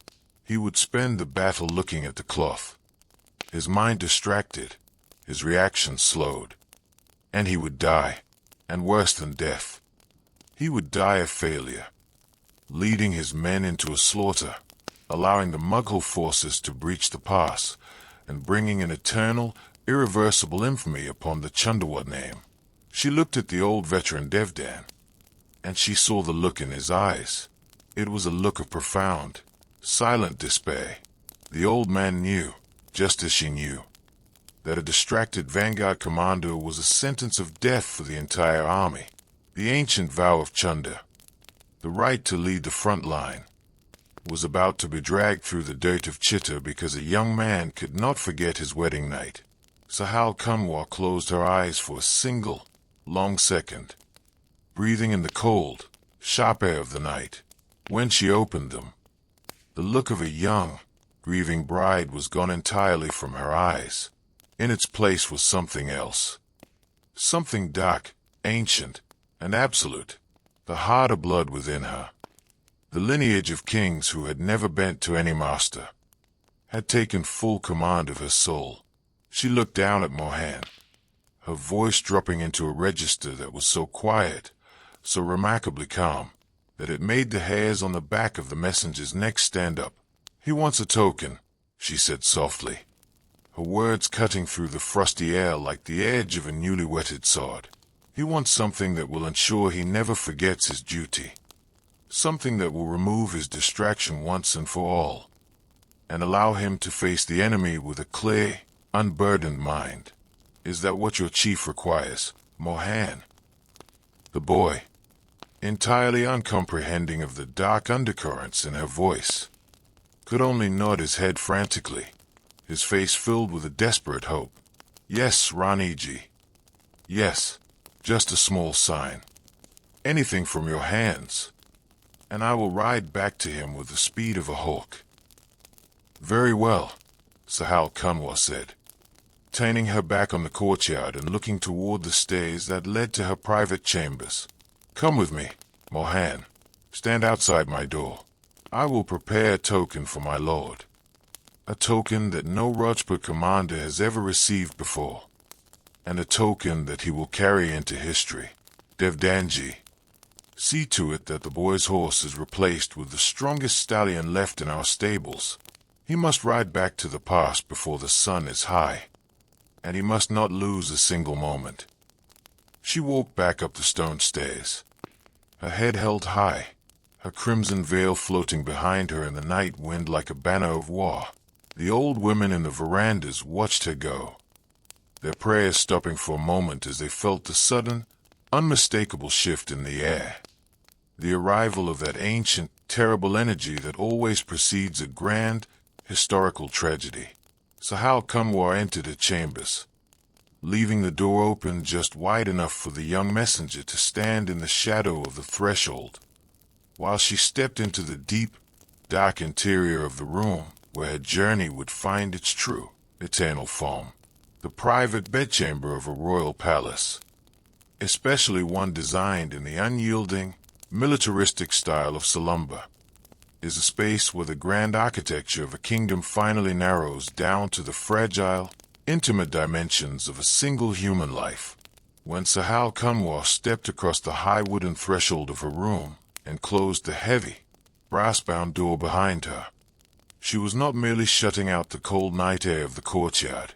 She was separating herself from the entire visible world, stepping into a profound, enclosed silence where the only remaining witnesses to her existence were the flickering shadows on the white plastered walls and the low, guttering flame of a single silver oil lamp.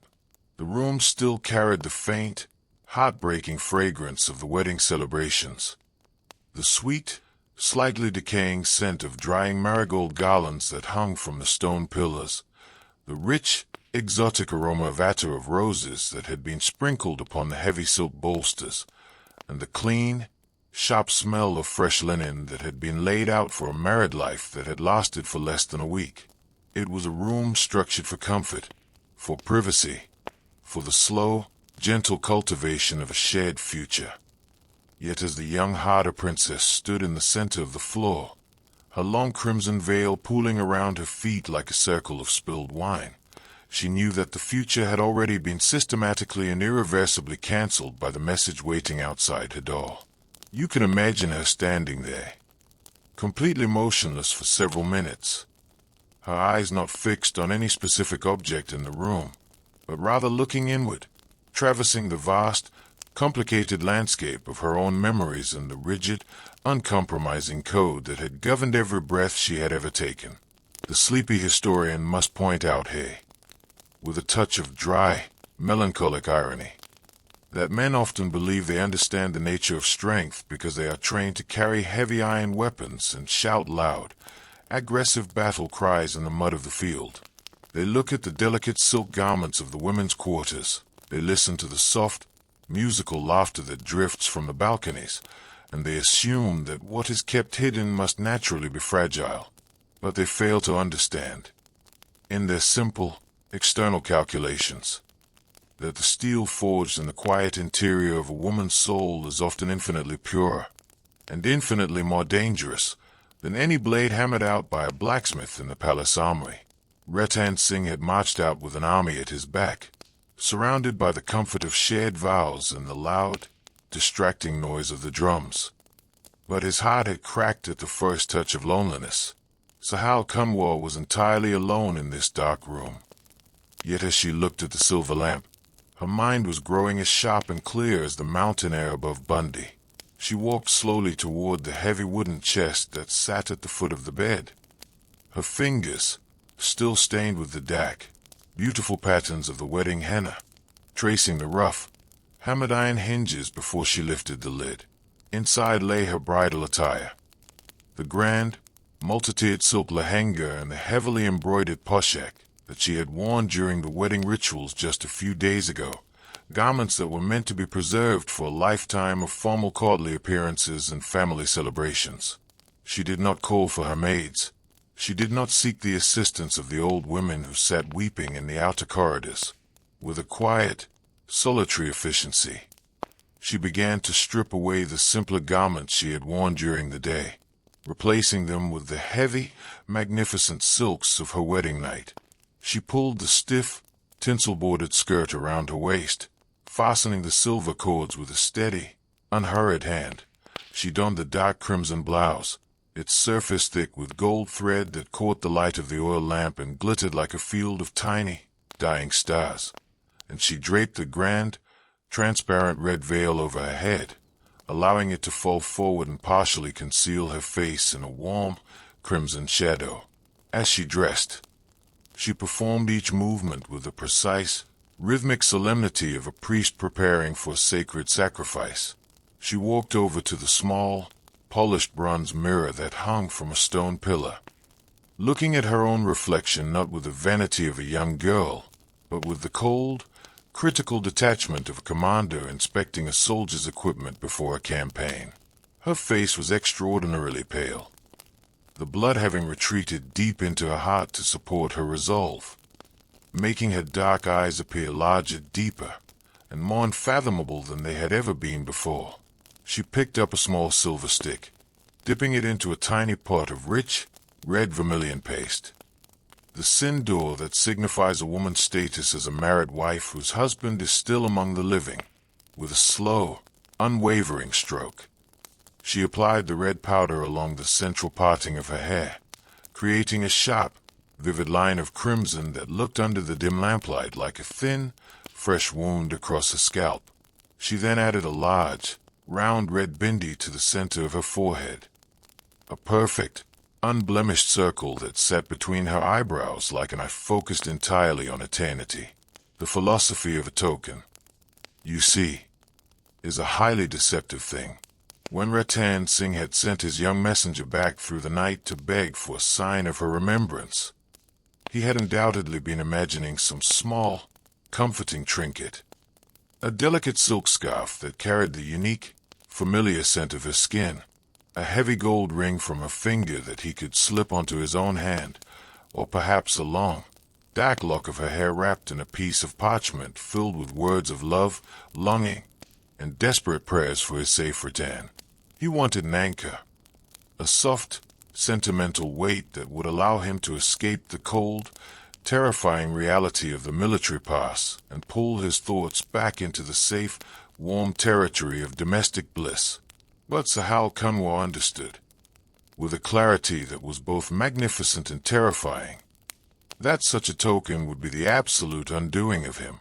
If she gave him what he wanted, if she provided him with a sweet, comforting distraction, he would spend his days at the pass looking at the cloth or the hair, his mind drifting away from the scout's reports, his eyes scanning the road for subsequent messengers rather than watching for the vanguard of the Mughal army.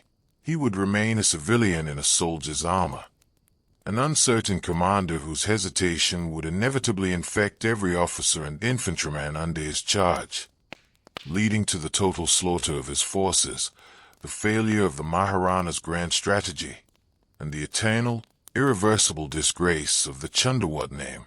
She knew there was only one way to save him, only one way to shock his system so violently that the lovesick boy would be instantly, completely eradicated, leaving behind nothing but the cold, ruthless warrior that Mewar desperately needed him to be. He had asked for a token that would ensure he never forgot his duty, a sign that would remove his distraction once and for all. She would give him exactly what he had requested, but she would choose a token that carried no comfort, no sweetness, and no possibility of a retreat. She walked over to the small alcove where her husband's reserve weapons were kept, her eyes settling upon a beautiful, lightweight tulwar, a traditional Rajput sword with a gently curved blade of fine Damascus steel and a hilt of polished brass that had been shaped to fit the grip of a noble hand. She drew the weapon from its velvet-lined wooden scabbard, the steel making a soft, metallic whisper that seemed to vibrate through the quiet room like a low, warning note.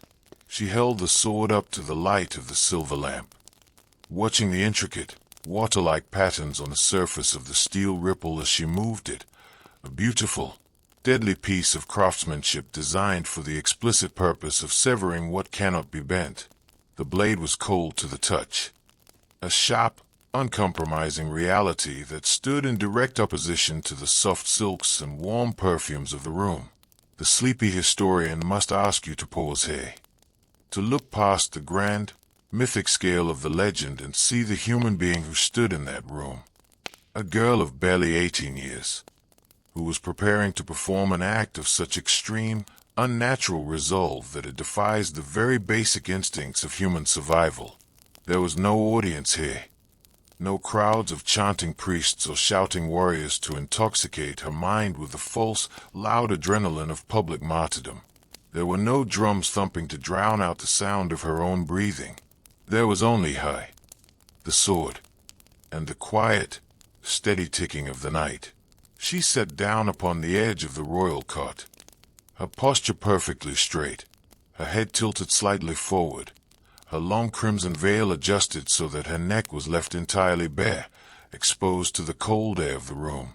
She summoned her most trusted personal maid, a quiet, older woman from Bundi who had accompanied her to Salumbar as part of a bridal dowry, a woman who had known Sahal Kanwar since she was an infant and whose loyalty was an absolute, unquestioning extension of the girl's own will.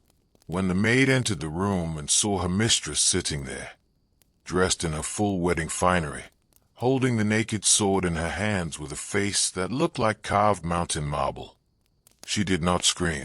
She did not run to call the guards. She simply stopped in her tracks, her old eyes filling with a sudden, devastating comprehension of what was about to happen. She fell to her knees, her hands clasped together, her frame trembling with a silent, heavy grief that she could not control. "Raniji," the old woman whispered, her voice cracking with an agony that seemed to rise from the very depths of her bones. "Do not do this.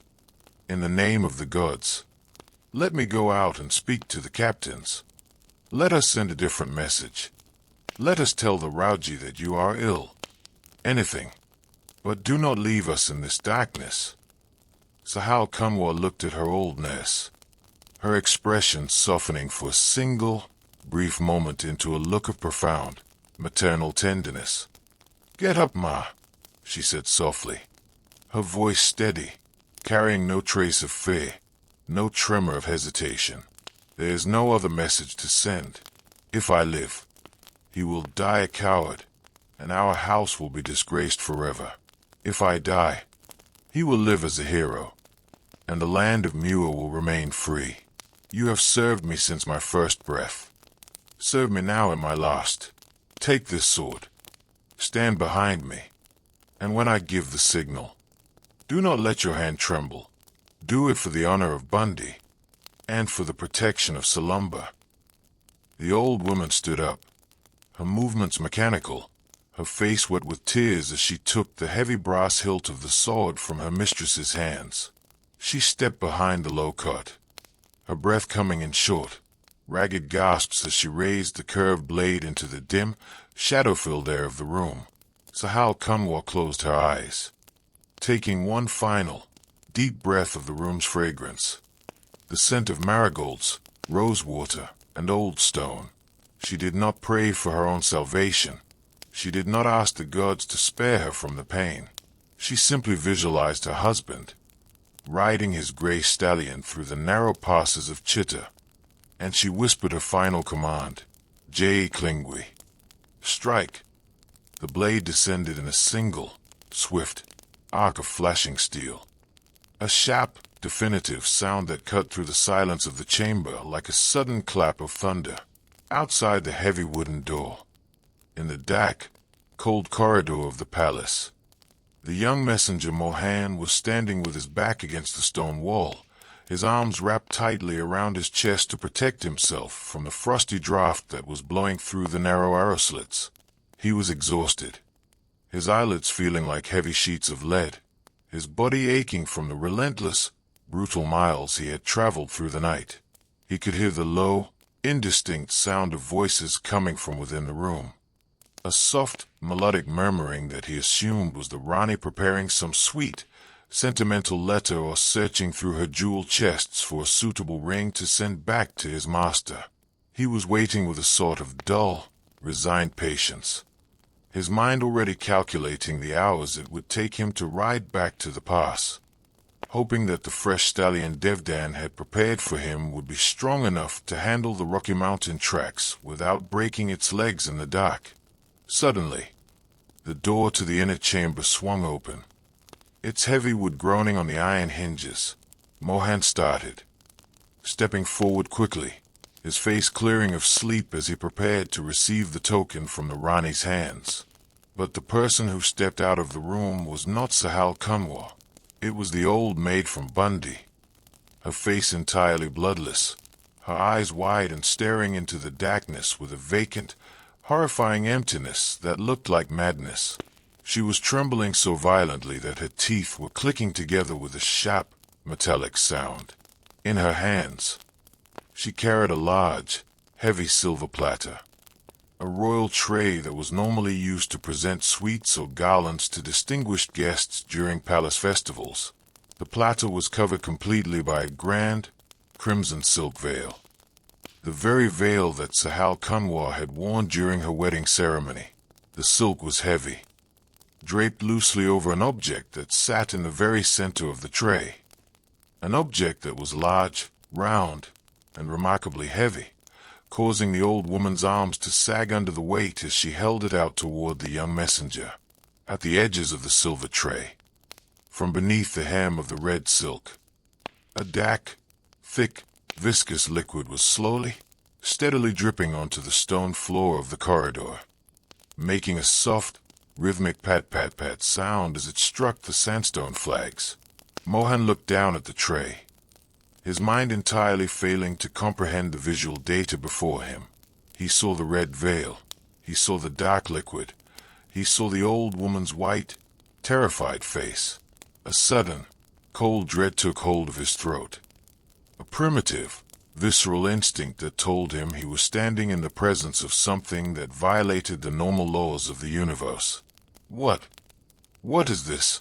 the boy whispered, his voice dropping into a frightened, childish register as he hesitated to touch the silver platter. "Where is the Raniji? Is this the token for the Rauji?" The old maid did not speak. She could no longer form human words. With a slow, agonizing effort, she extended her arms, pushing the heavy tray into Mohan's hands, forcing him to take the weight of it, as the boy's fingers gripped the cold silver edges.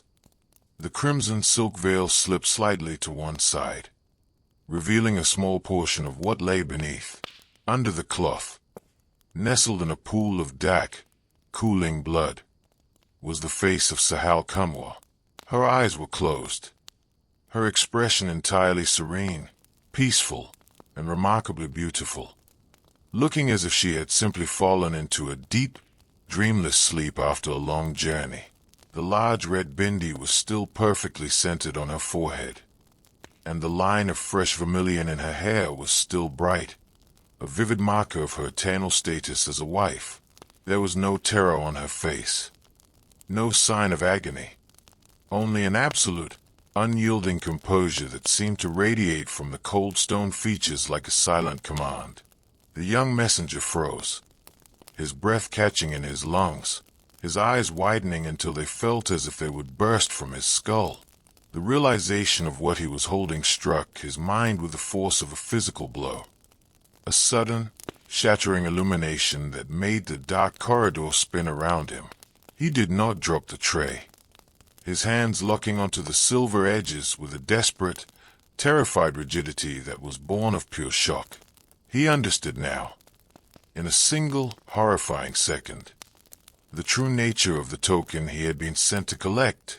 It was not a message of love. It was not a souvenir of their wedding night. It was an absolute, irreversible severance. The sleepy historian must draw a veil over the immediate scene that followed. The silent, heavy horror that spread through the fortress of Salumbar as the news of the Rani's sacrifice traveled from room to room like a wildfire.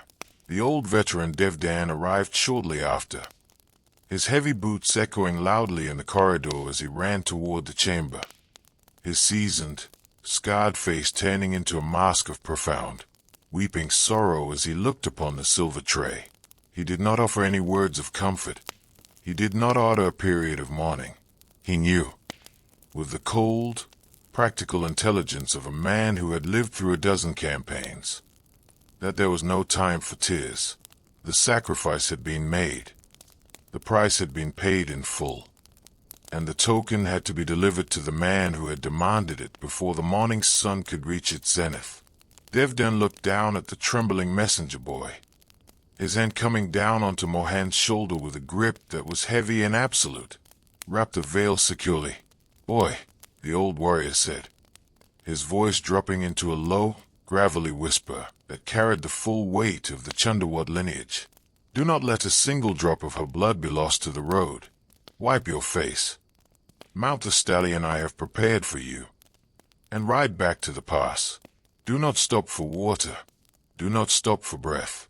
You carry the honor of Salumbar in your hands. Deliver it to your chief, and let us see if he has the courage to look his wife in the eyes."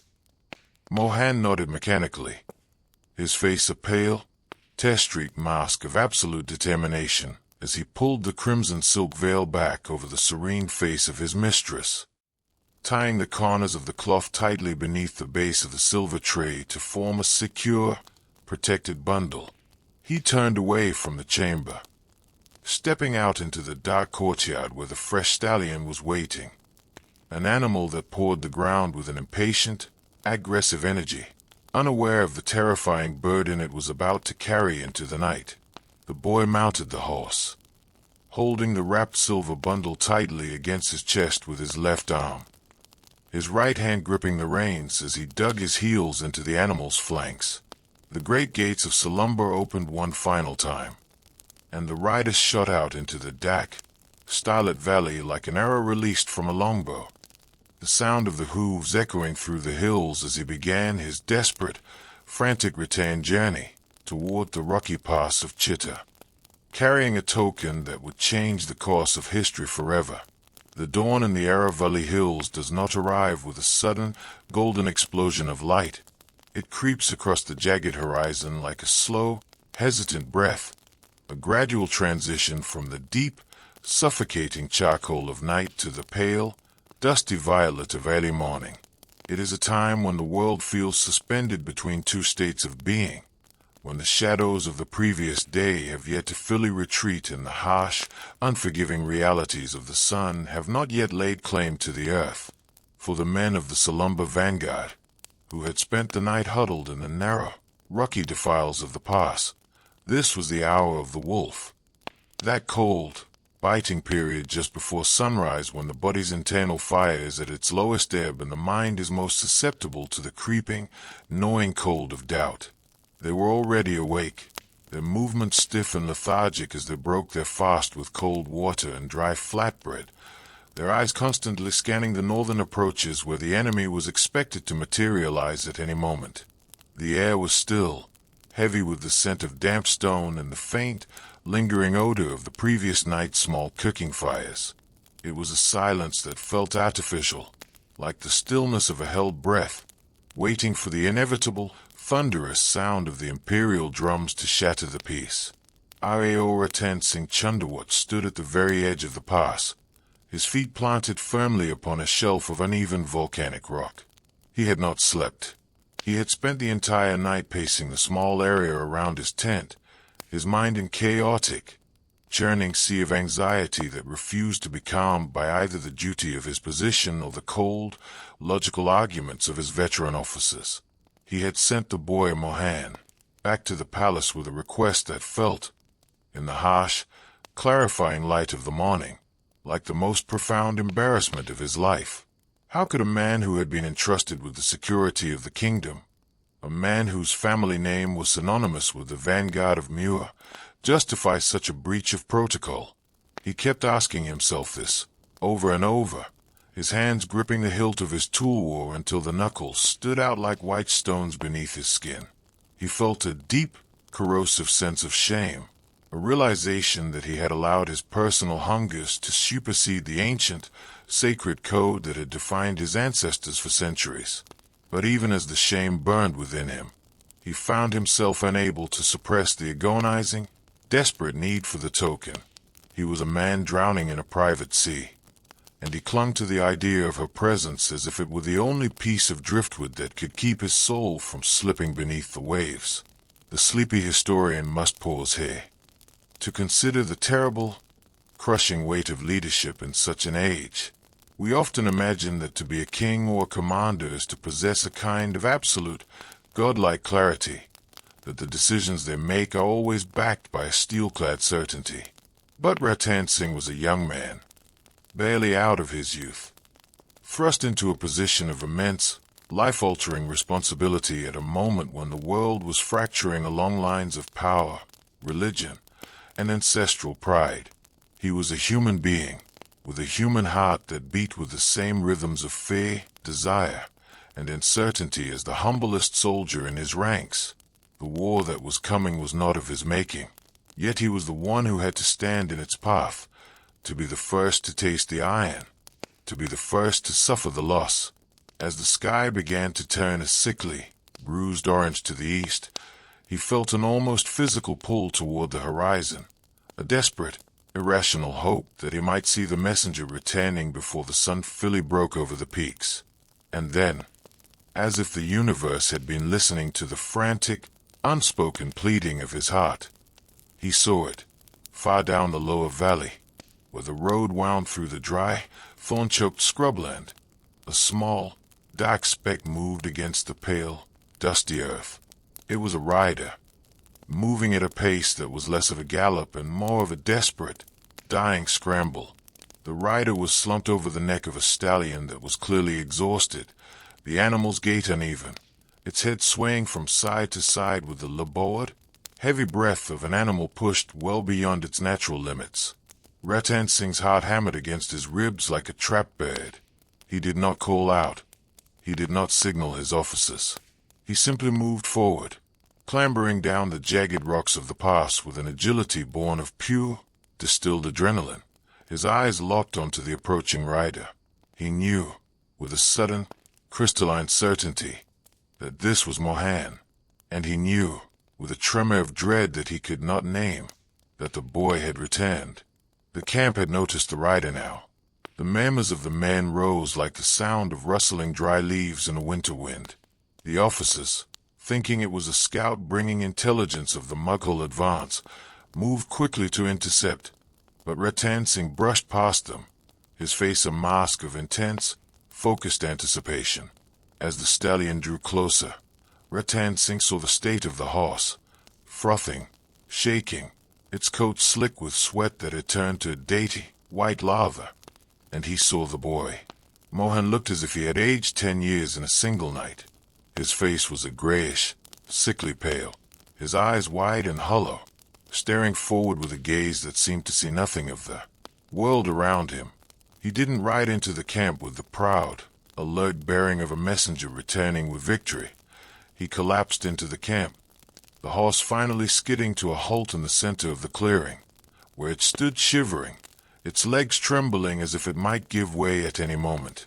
Ratan Singh reached the horse just as Mohan began to slide from the saddle.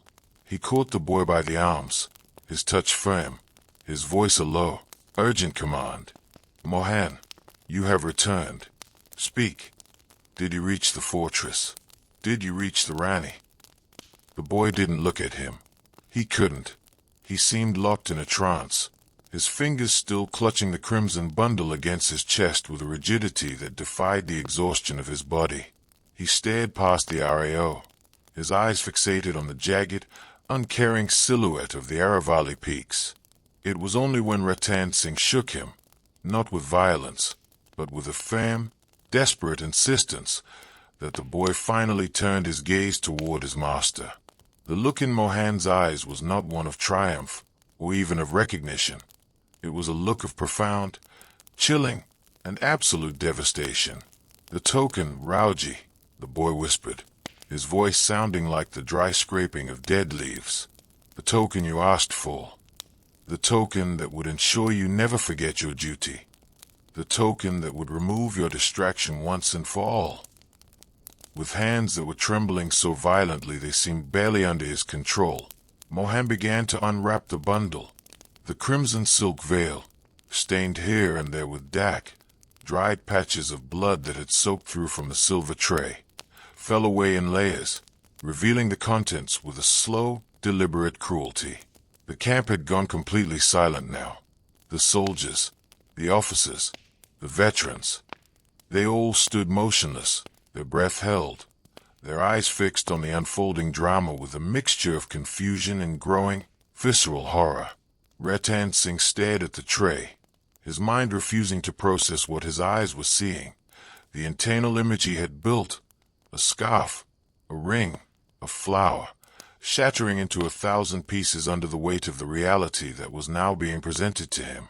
There, in the center of the silver tray, rested the head of Sahal Kanwar.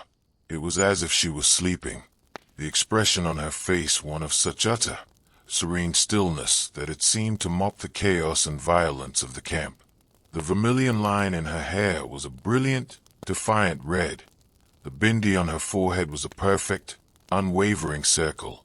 She was beautiful, she was cold, and she was entirely, utterly removed from the world of the living. The silence that followed was not merely the absence of sound.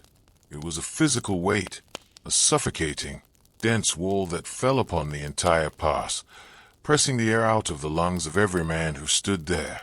Ratan Singh did not scream. He did not fall to his knees. He did not weep.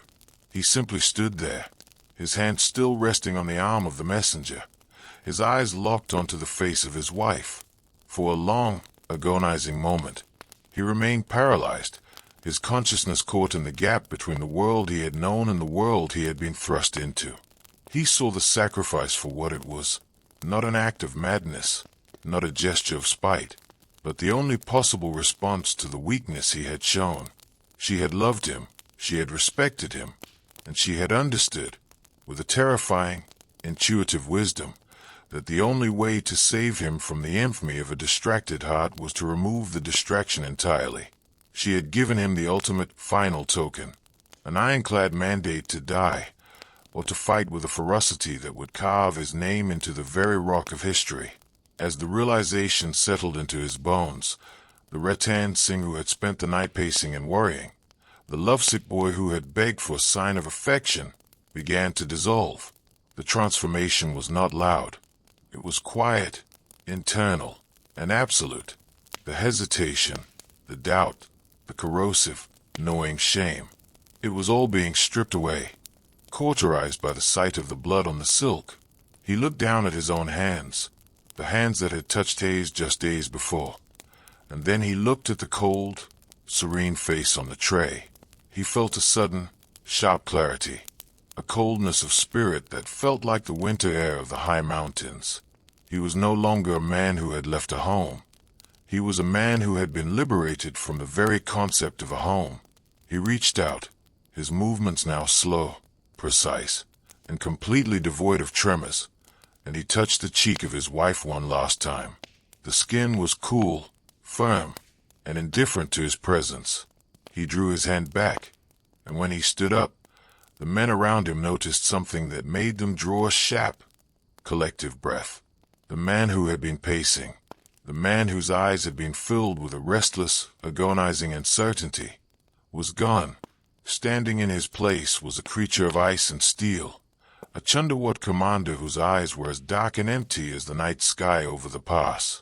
"Devdan," Ratan Singh said, his voice level, resonant, and carrying a new, terrifying authority that seemed to vibrate through the rocks. The old veteran stepped forward, his face wet with tears, his heart breaking for the boy he had raised, but his posture instinctively straightening as he felt the shift in the atmosphere. "Yes, Rauji. Prepare the funeral pyre," Ratan Singh said, his tone as matter-of-fact as if he were ordering a meal. "But do not light it here. Build it at the very mouth of the pass, where the enemy will see it clearly. I want it high, and I want it made of the finest wood we have. And send word to the Maharana's scouts. Tell them that the Salumbar vanguard is ready. Tell them that the Chundawats have paid their debt to the blood of Mewar, and that we have no further need for the comforts of the world." He turned away from the tray, his back straight, his head held high. He walked toward the line of his men, the exhausted, frightened soldiers who were waiting for a leader to tell them what to do.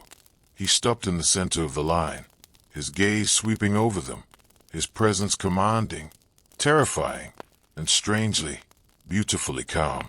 He didn't need to give an impassioned speech. He didn't need to promise them victory or glory. He simply stood there, the image of the sacrifice behind him, a living, breathing testament to the cost of their honor. "Listen to me," he called out, his voice carrying over the silence of the pass. "The Mughals think they are coming to conquer a kingdom of kings and courtiers. They think they are fighting against men who value their lives more than their honor. They are wrong. Today, We are not fighting for the Maharana. We are not fighting for our homes, or our families, or our possessions. Those things are behind us. Today, we fight to prove that the Chundawat spirit is not something that can be broken by the fear of death. We fight to prove that when a Rajput makes a promise to his land, he keeps it with his life. He drew his tool from its scabbard, the same blade she had touched, the same blade that had once been a symbol of their wedding bond, and held it aloft, the steel catching the first, true ray of the rising sun. It glinted with a sharp, blinding light, a promise written in metal. The soldiers, watching him, felt a sudden, frantic surge of adrenaline replace their fear. They saw the change in him. They sensed the terrible, holy resolution that had taken root in his soul, and they understood, with a primitive, instinctive clarity, that they were no longer looking at a commander who was going to lead them into a battle. They were looking at a man who was already a martyr, a man who was merely waiting for the enemy to provide the opportunity for his final, eternal statement.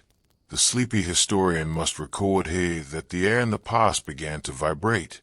It wasn't the sound of the wind, or the distant rumbling of the Mughal columns, or the shifting of the rocks.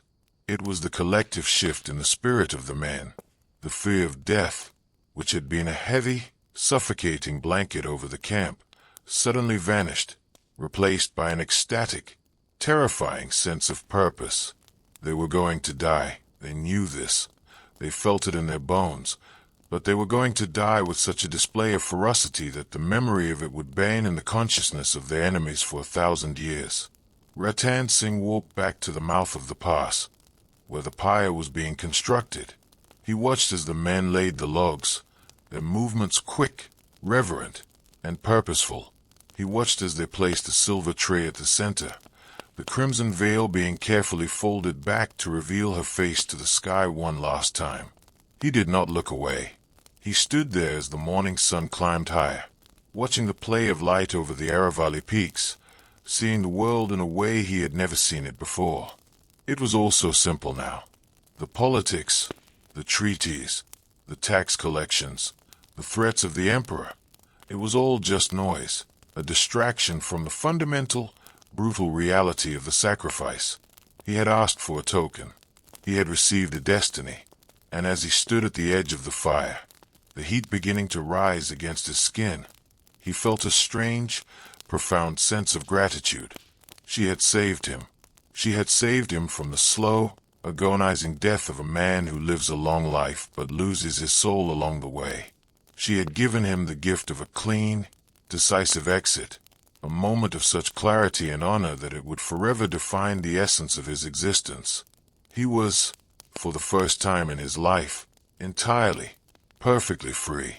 The Mughal army began to appear on the horizon, a long, shimmering line of steel and silk, a massive, arrogant force that moved with the confidence of an empire that had never known defeat.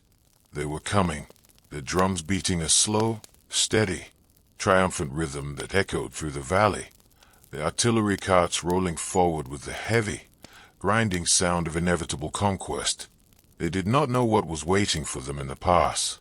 They did not know that they were not marching against a standard defensive unit, but against a funeral pyre, a monument to a love that had transcended the bounds of biology and into the realm of the absolute. Ratan Singh smiled, a cold, fleeting, and terrible expression, as he sheathed his sword and waited for the first wave to reach the bottom of the hill. The dawn had turned into day, and the time for words had long since passed. The sound of an approaching imperial army, long before you can see the flashing of their spears or the bright, multicolored silk of their banners, is a sound that enters the earth and travels through the stone, rising up through the soles of your feet like a low, rhythmic trembling of the world itself. In the narrow, jagged pass near Chitta, as the sun climbed past its morning gentleness and began to bake the dark volcanic rocks of the Aravalli range, that sound grew from a distant, uncertain whisper into a deafening, mechanical roar. It was a complex, multi-layered symphony of destruction. The deep, heavy grinding of massive wooden artillery wheels against the unyielding gravel, the sharp, impatient snapping of iron harnesses, the guttural, resentful groaning of hundreds of baggage camels, and the occasional, terrifying trumpet of an armored war elephant, a sound that cut through the hot, dry air like a sudden tear in silk. To the north, the horizon was completely swallowed by a vast, rolling cloud of red desert dust. A great, suffocating curtain that rose hundreds of feet into the empty sky, turning the brilliant blue of the day into a hazy, copper-colored twilight. Beneath that moving mountain of dust marched the reinforcements of Prince Muazzam. Thousands of seasoned infantrymen, heavy cavalry from the far northern frontiers of Kabul and Kandahar, and elite units of imperial musketeers. A glittering, overwhelming display of imperial might that moved with the absolute, arrogant confidence of an empire that had forgotten the very taste of failure. Standing in the absolute center of the narrow gorge, directly in the path of this oncoming juggernaut, was the vanguard of Salumbar. If you were to look down upon the pass from the high, craggy peaks above, where the wild vultures sat in silent, patient rows upon the sun-warmed rocks, the Rajput defensive line would have appeared impossibly small, a fragile, thin thread of steel and saffron stretched across a gaping dark wound in the earth. There were no grand stone walls here, no deep moats filled with water to hold back the tide. There was only the natural constriction of the stone, a place where the mountain ridges converged so tightly that 1,000 men could stand shoulder to shoulder and find themselves squeezed into a space no wider than a palace courtyard. The Chundawats had utilized this natural geometry with a cold, practical intelligence, positioning their heavy infantry behind the massive, fallen boulders that littered the valley floor, while their archers and musketeers climbed the steep, jagged cliffs on either side, finding secure nests within the deep fissures and caves of the rock face. They were quiet, a silence that stood in stark, dramatic contrast to the rumbling chaos of the imperial advance. They did not shout battle cries, they did not beat their drums, they simply waited, their bodies pressed against the sun-baked stone, their hands steady upon the hilts of their weapons, their eyes fixed on the mouth of the pass where the dust cloud was rapidly closing in. At the very front of this silent line, standing completely exposed upon a raised shelf of black stone, was Rao Ratan Singh Chundawat. The sleepy historian must observe, with a quiet, world-weary sigh, that the man who stood there was no longer the conflicted, heartsick boy who had thrown the camp into confusion just hours before. The sight of the silver tray, the touch of his bride's cold, serene cheek, had performed a kind of terrible, instantaneous alchemy upon his spirit, burning away the last remaining traces of human hesitation and leaving behind an entity composed entirely of ice, steel, and an absolute, unyielding resolution. He had refused to don his helmet. His dak, long hair moving freely in the hot, dust-laden wind that blew through the gorge. His face a pale, static mask that seemed to have been carved from the very mountains he was sworn to protect. He was dressed in his full saffron tunic, the traditional color of the Caesarea, the vow of the warrior who walks into the field with the explicit, joyful understanding that he will not be returning to the world of the living. His eyes, which had been so restless and hollowed during the long night, were now remarkably bright, clear, and fixed upon the horizon with a calm, predatory focus that made even his oldest captains hesitate to approach him. He carried his curved tool naked in his right hand, the Damascus steel blade resting casually against his knee, catching the glare of the noon sun and throwing long, thin splinters of blinding white light into the shadows of the gorge. The smoke from the funeral pyre, which had been lit at the narrowest bottleneck of the pass, still drifted through the air, a thin, sweet-smelling ribbon of blue haze that carried the scent of sandalwood, ghee, and burned silk over the heads of the waiting soldiers. It was a constant, olfactory reminder of the price that had already been paid, an invisible incense that seemed to intoxicate the men, lifting them out of the normal, biological framework of fear and survival and into a state of ecstatic, collective martyrdom. They knew that their chief had sacrificed his own heart to give them this pass. They knew that the beautiful Hada princess had laid her neck beneath the blade so that their honor might remain unblemished.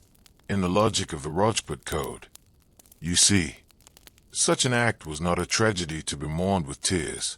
It was a divine mandate, a sacred gift that transformed a simple military holding action into a holy crusade.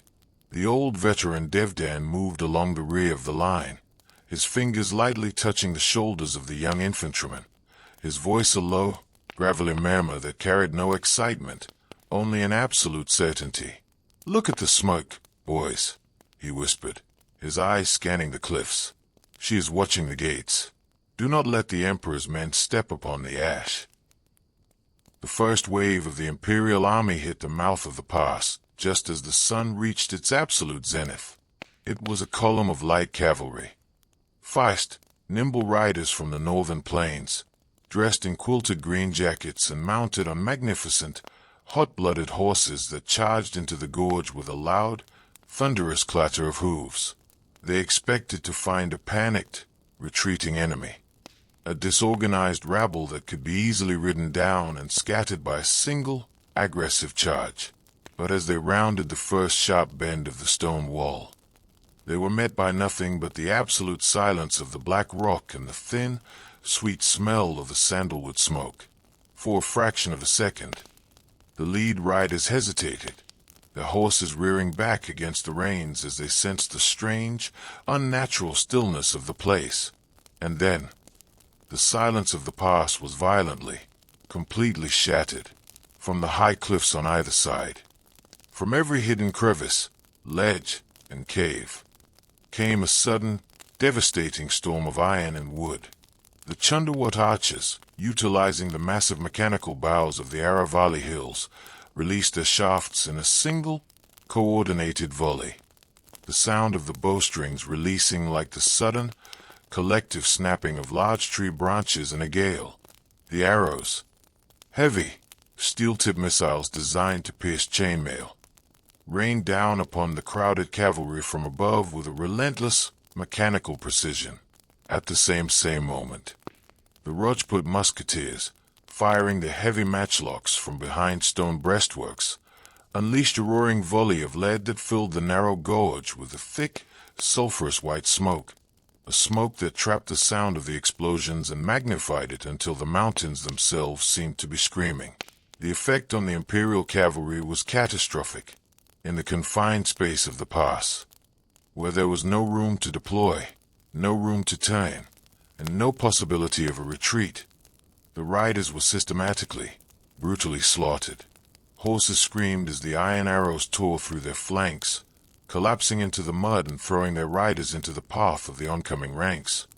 The musketry fire broke the heavy chainmail of the noble officers, leaving them to bleed out upon the gravel while the remaining force became a chaotic, tangled mass of panic and death. Ratan Singh did not wait for the smoke to clear. With a loud, piercing cry that sounded less like a human voice and more like the scream of a hunting hawk, he leaped down from his stone shelf, his saffron tunic a bright, blinding streak of color against the dark rock as he charged directly into the center of the struggling Imperial column. Behind him, with a collective, roaring shout of Jai Klingwi, the vanguard of Salumbar poured out from behind their boulders, a solid wall of steel and muscle that struck the shattered cavalry with the force of a mountain landslide. What followed was not a battle in the grand, strategic sense of the word. It was a brutal, intimate melee, a violent, claustrophobic collision of blades, shields, and human bodies where the sophisticated tactics of the Empire were entirely useless. The sleepy historian must ask you to imagine the sheer, visceral reality of that first hour. The sound of steel striking steel, a sharp, continuous clanging that echoed through the stone passes like a mad blacksmith at work. The heavy, dull thud of brass-rimmed shields slamming into human chests. The wet, tearing sound of sharp tool wounds cutting through layers of quilted leather and bone. And the metallic, hot tang of blood that quickly filled the air, mixing with the sulfur of the gunpowder and the dust of the road to form a thick, nauseating atmosphere that made it difficult to breathe. Ratan Singh moved through this chaos like a physical manifestation of fate itself. He fought with a ferocity that was calculated, cold, and entirely devoid of personal anger. He did not defend himself. He did not look for cover. He did not look back to see if his men were following. His tool moved in a continuous, rhythmic arc of flashing silver. Every stroke delivered with the full, terrifying weight of his unburdened body, cutting down riders, severing spears, and clearing a path through the imperial ranks that was marked by a continuous line of fallen men. The imperial soldiers, looking into his eyes, saw a look that froze the blood in their veins, a gaze that held no hatred, no fear, no passion, only an absolute, empty vacuum that seemed to welcome the very concept of termination. By mid-afternoon, the first imperial column had been completely destroyed, its remnants fleeing out of the mouth of the pass in a state of wild, disorganized terror, leaving the narrow flow of the gorge completely choked with the bodies of men and horses, broken weapons, and shattered armor. The ground was no longer red or golden sandstone. It was a dark, slick carpet of mud and blood that made the footing treacherous and unstable. The Chundawats had suffered losses, their men wounded by stray arrows or trampled in the initial melee. But their lines remained entirely intact. They did not celebrate. They did not shout in victory. They simply returned to their positions behind the boulders and upon the cliffs, their breathing ragged, their faces covered in black gunpowder soot and red blood, their hands steady as they wiped their blades with pieces of cloth and prepared for the next blow.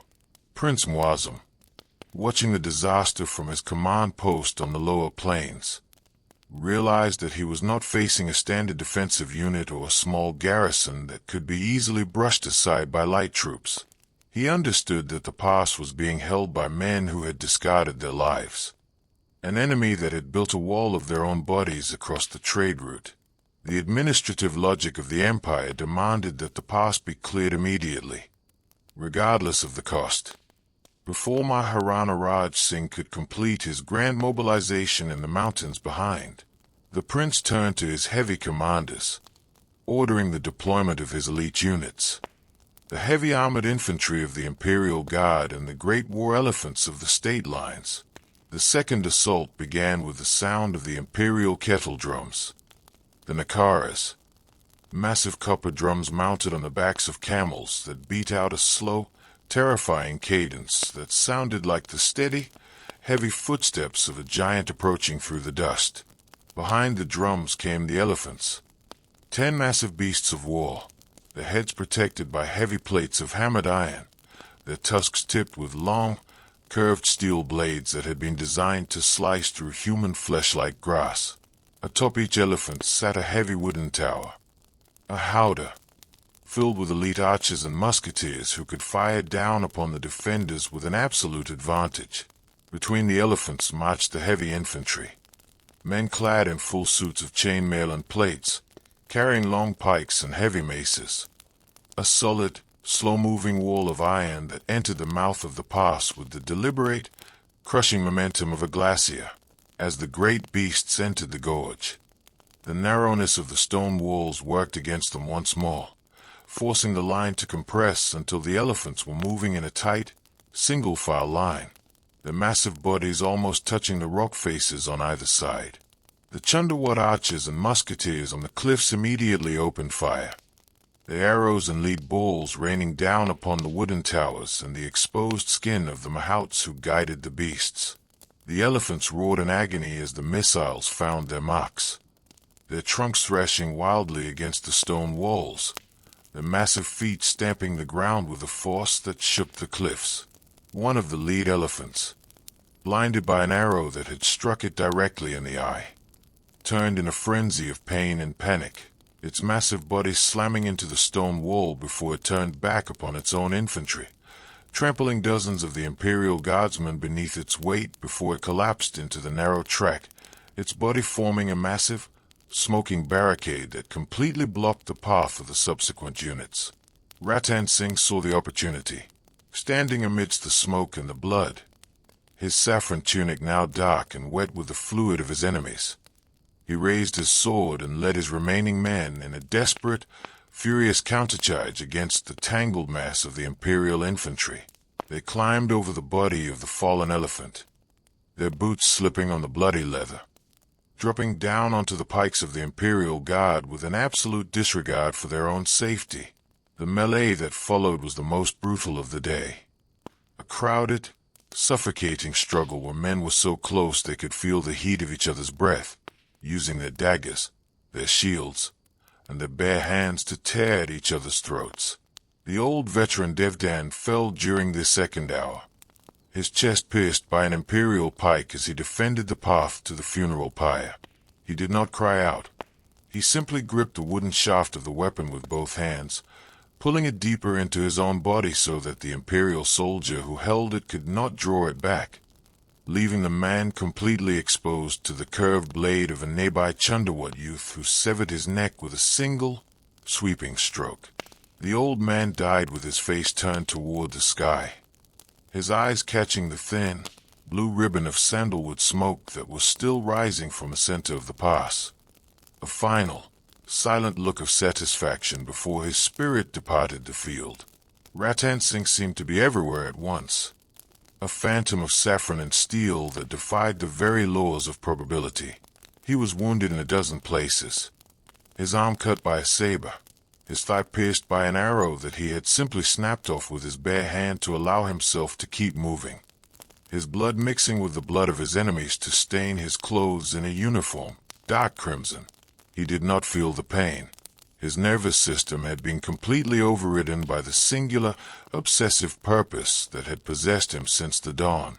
He fought with a technical perfection that was beautiful and terrifying, his tool of finding the small gaps in the imperial chainmail with the precision of a surgeon. His movements fluid, continuous, and absolute. He had become the vanguard itself, the iron lance of Mewar that points always forward, an unyielding wall of flesh and spirit that the empire could neither bend nor break. As the afternoon began to lean toward evening, the sun dipping behind the high ridges and casting long, bloody red fingers of shadow across the carnage of the pass, the second imperial assault began to falter. The imperial guard, despite their superior numbers, their heavy armor, and their elite training, could not endure the unnatural, ecstatic ferocity of the defenders. They were fighting against men who did not want to win, men who only wanted to die with their faces turned toward the enemy, an adversary that treated every wound as a gift and every death as a triumph. The moral structure of the imperial army broke against this wall of steel, the soldiers beginning to retreat, then to run, until the remaining infantry columns dissolved into a frantic, chaotic rout, fleeing back toward the plains and leaving the pass once more in the hands of the Chundawats. The sleepy historian must ask you to look at the scene as the twilight began to settle over the mountains, a quiet that was heavier, more terrible than the silence of the morning, of the hundreds of brave warriors who had marched out of Salumbar just days before.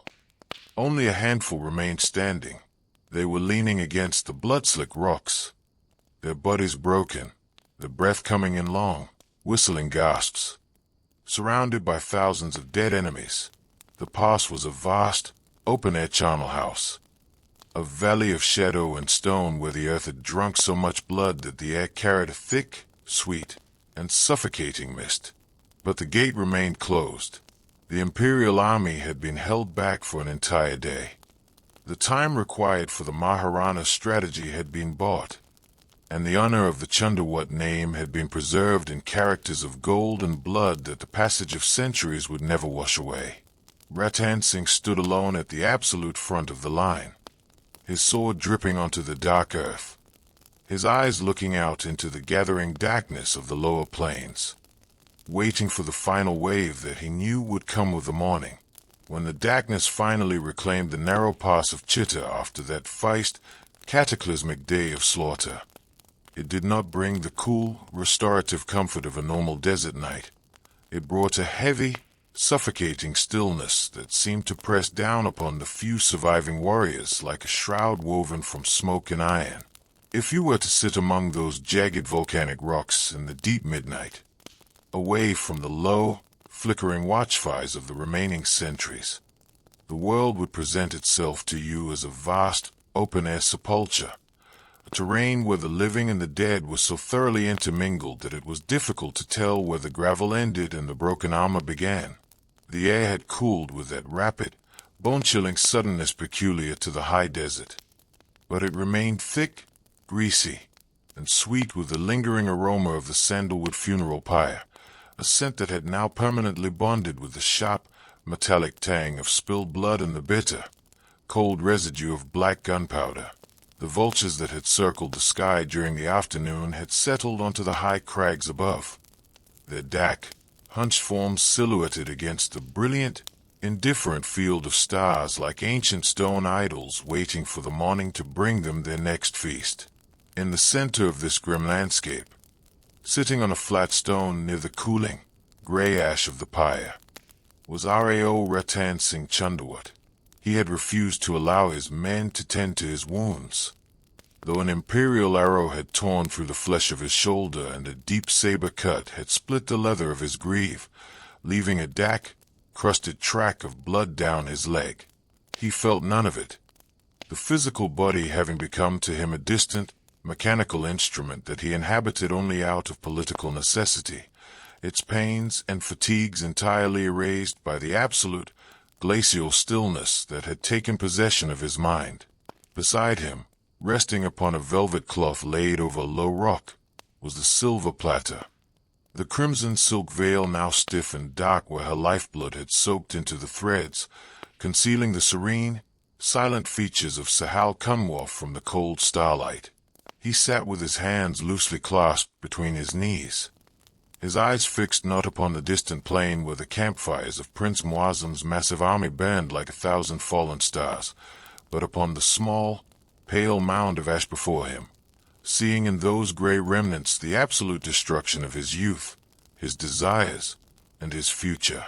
The sleepy historian must ask you to consider the profound, surreal loneliness of that specific vigil, a moment where a man stands at the absolute edge of his own existence, looking back at the world he has left behind and forward into the vacuum that awaits him. Ratan Singh knew, with the cold, mathematical certainty of a seasoned vanguard commander, that the morning would bring the final, insurmountable wave of the imperial assault. The victories of the previous day, the destruction of the light cavalry, the slaughter of the elite guard, the tanning of the war elephants, had been nothing more than a temporary check, a brief hitch in the progress of a massive imperial machine that possessed an almost infinite supply of human material to throw into the gorge. Prince Muazzam had been humiliated, his generals had been broken, and the pride of Delhi had been severely stung by a handful of stubborn chieftains in a rocky ditch. The emperor's son would not hesitate when the sun rose. He would deploy every remaining regiment. He would sacrifice thousands more. He would use his heavy artillery to systematically reduce the rocks to powder, simply to clear the path and erase the embarrassment of his delay. Around the chief, scattered through the shadows of the gorge, the remaining Chundawat warriors were preparing for the end with that quiet, almost casual resignation that we have encountered so often in the annals of the Rajputs. There were fewer than 80 men left who could still hold a sword or draw a bow. A tiny, battered remnant of the grand column that had marched out of Salumbar with such colorful banners just days before. They were binding their wounds with strips of cloth torn from their saffron tunics, their movements slow, mechanical, and silent under the stars. There was no panic among them, no whispered plans for retreat, no calculations of survival.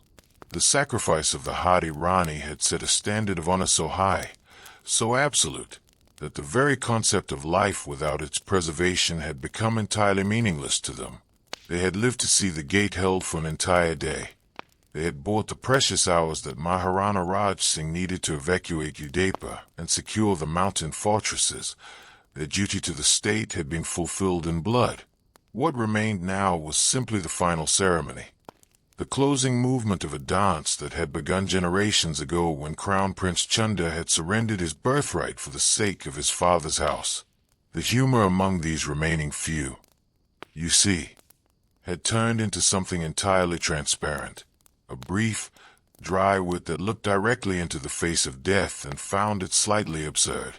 An old captain, his hand missing 2 fingers from a saber stroke, his beard singed by a musketry blast, crawled over to Ratan Singh's position, holding out a small wooden canteen that contained a few drops of stale, lukewarm water.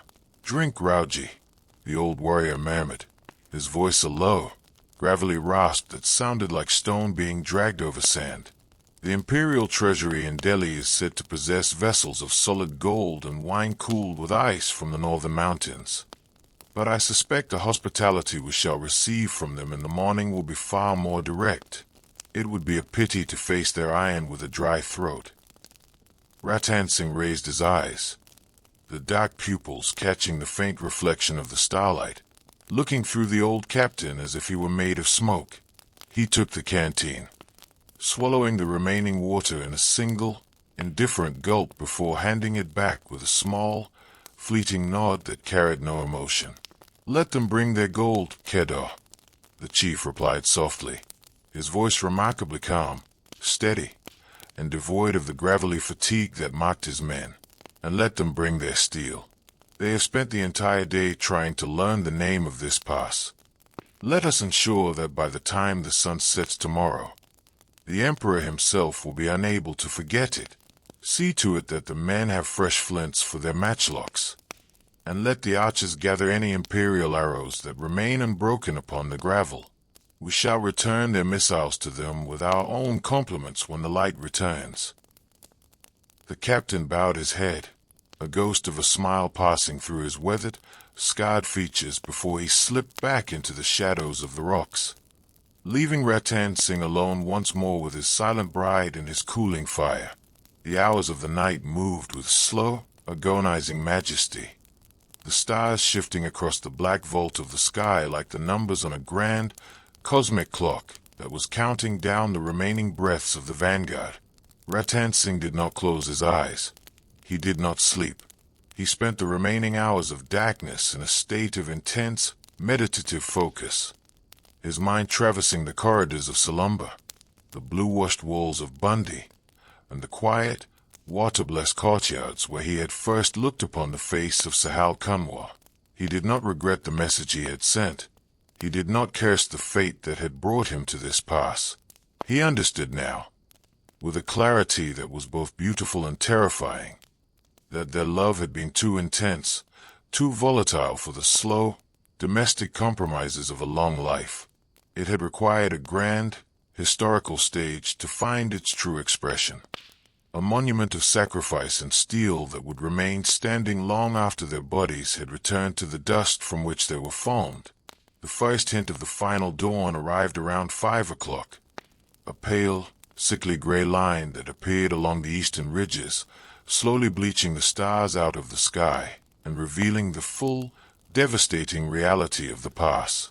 The ground was entirely silver with frost, a thin, delicate lace of ice that had settled over the bodies of the fallen, turning the blood-slick gravel into a cold, glittering floor that crackled beneath the boots of the sentries.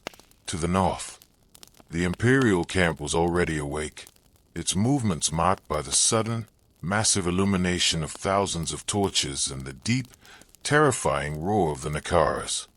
The heavy camel drums that began to beat out a relentless, rapid cadence that sounded like the steady pounding of an iron hammer against an anvil. This time, there was no dust cloud.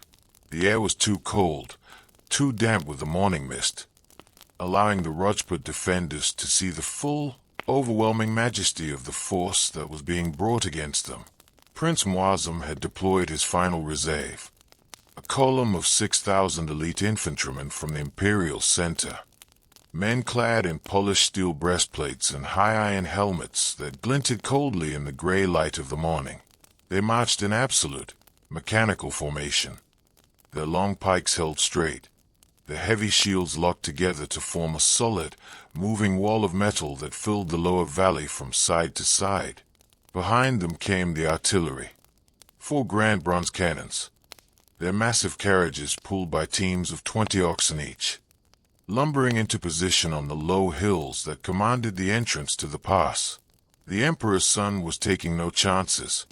He was not going to send his cavalry into an ambush or allow his infantry to be broken by a sudden charge. He was going to use the absolute weight of his technology, the crushing power of his empire, to flatten the defense before a single soldier stepped into the gorge. Ratan Singh stood up from his stone seat, his movements remarkably fluid despite the stiffness of his wounds. He picked up his curved tool, the steel cold and heavy in his hand, and walked to the raised shelf of rock where he had spent the previous day.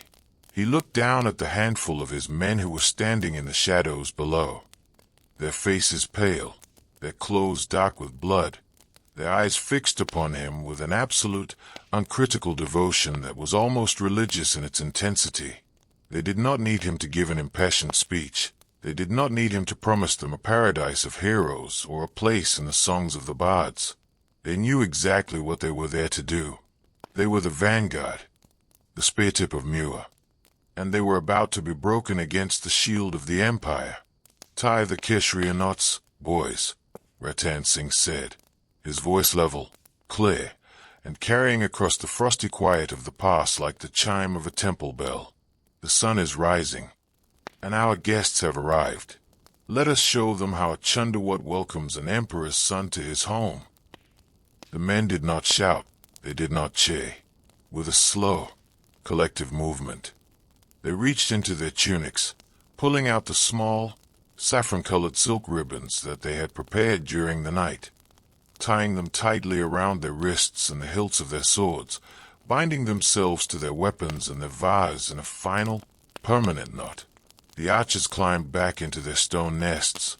The musketeers lit their matches, the tiny, glowing red tips casting a faint, warm light over their soot-stained fingers, and the heavy infantry took their positions behind the broken body of the fallen elephant, their shields raised, their bodies braced against the dark stone.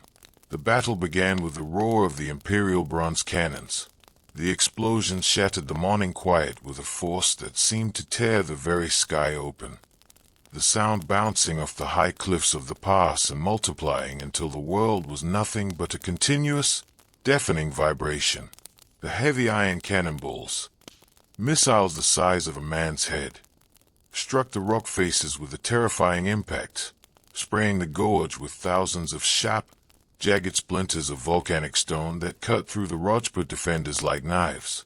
The cliffs began to crumble, massive boulders breaking away from the heights and crashing down into the pass, crushing several of the archers in their nests and filling the narrow track with a thick, choking gray dust that completely obscured the sun.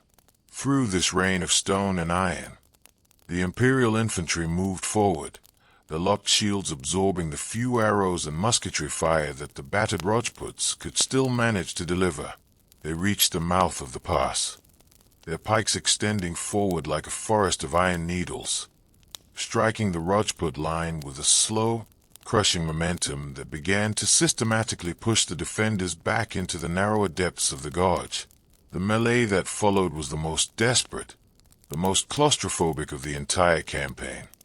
A struggle where there was no room to swing a sword, where men were pinned against the stone walls by the weight of the oncoming ranks, using their daggers, their teeth, and their bare fingers to tear at the iron plates of their enemies.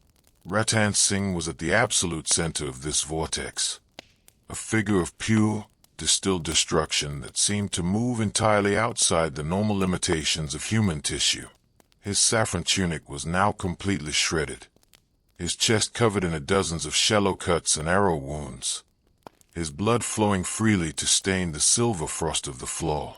He did not retreat a single step. He stood upon the heap of the dead, his curved tool moving in a continuous, blinding blur of silver light that seemed to slice through the imperial pikes and armor with the ease of a sickle through wheat. Every time his blade descended, an imperial soldier fell. their iron helmets splitting under the sheer, unnatural weight of his strokes, their blood spraying across his face until he looked less like a human commander and more like an ancient, wrathful deity of the mountains. The sleepy historian must draw your attention to the sheer mathematical inevitability of the moment. The slow, mechanical reduction of the defense as the hours of the morning wore on. One by one, the remaining Chundawat captains were surrounded and cut down, their saffron ribbons disappearing beneath the gray wave of the imperial infantry, like flowers being trampled into the mud by a passing herd. The old Captain Kedov fell near the center of the line, his throat pierced by a short sword, his hand still gripping the hilt of his weapon so tightly that the imperial soldiers had to break his fingers to disarm him. The archers on the cliffs had run out of arrows, their bows broken by the cannon fire, leaving them to throw rocks down upon the enemy until they were shot from their ledges by the imperial musketeers. By noon, the defensive line had entirely ceased to exist as a coordinated unit. It had broken down into a handful of isolated, desperate clusters of men, groups of 2 or 3 warriors standing with their backs against the stone walls, surrounded by dozens of imperial guardsmen who were systematically, ruthlessly finishing them off with pikes and maces. The pass was completely conquered, its floor hidden beneath a mountain of thousands of dead bodies, its stones painted a permanent, dark crimson that would take centuries of monsoon rains to wash away. Ratan Singh was the last man standing. He was backed against the very rock where the silver platter rested, his breath coming in long, ragged gasps that whistled through his throat like the wind through a broken window. He was bleeding from 100 wounds, his left arm hanging uselessly at his side, its bone broken by a blow from an imperial mace, his vision beginning to blur, to turn into a hazy, red shadow as the lack of blood finally began to affect his brain.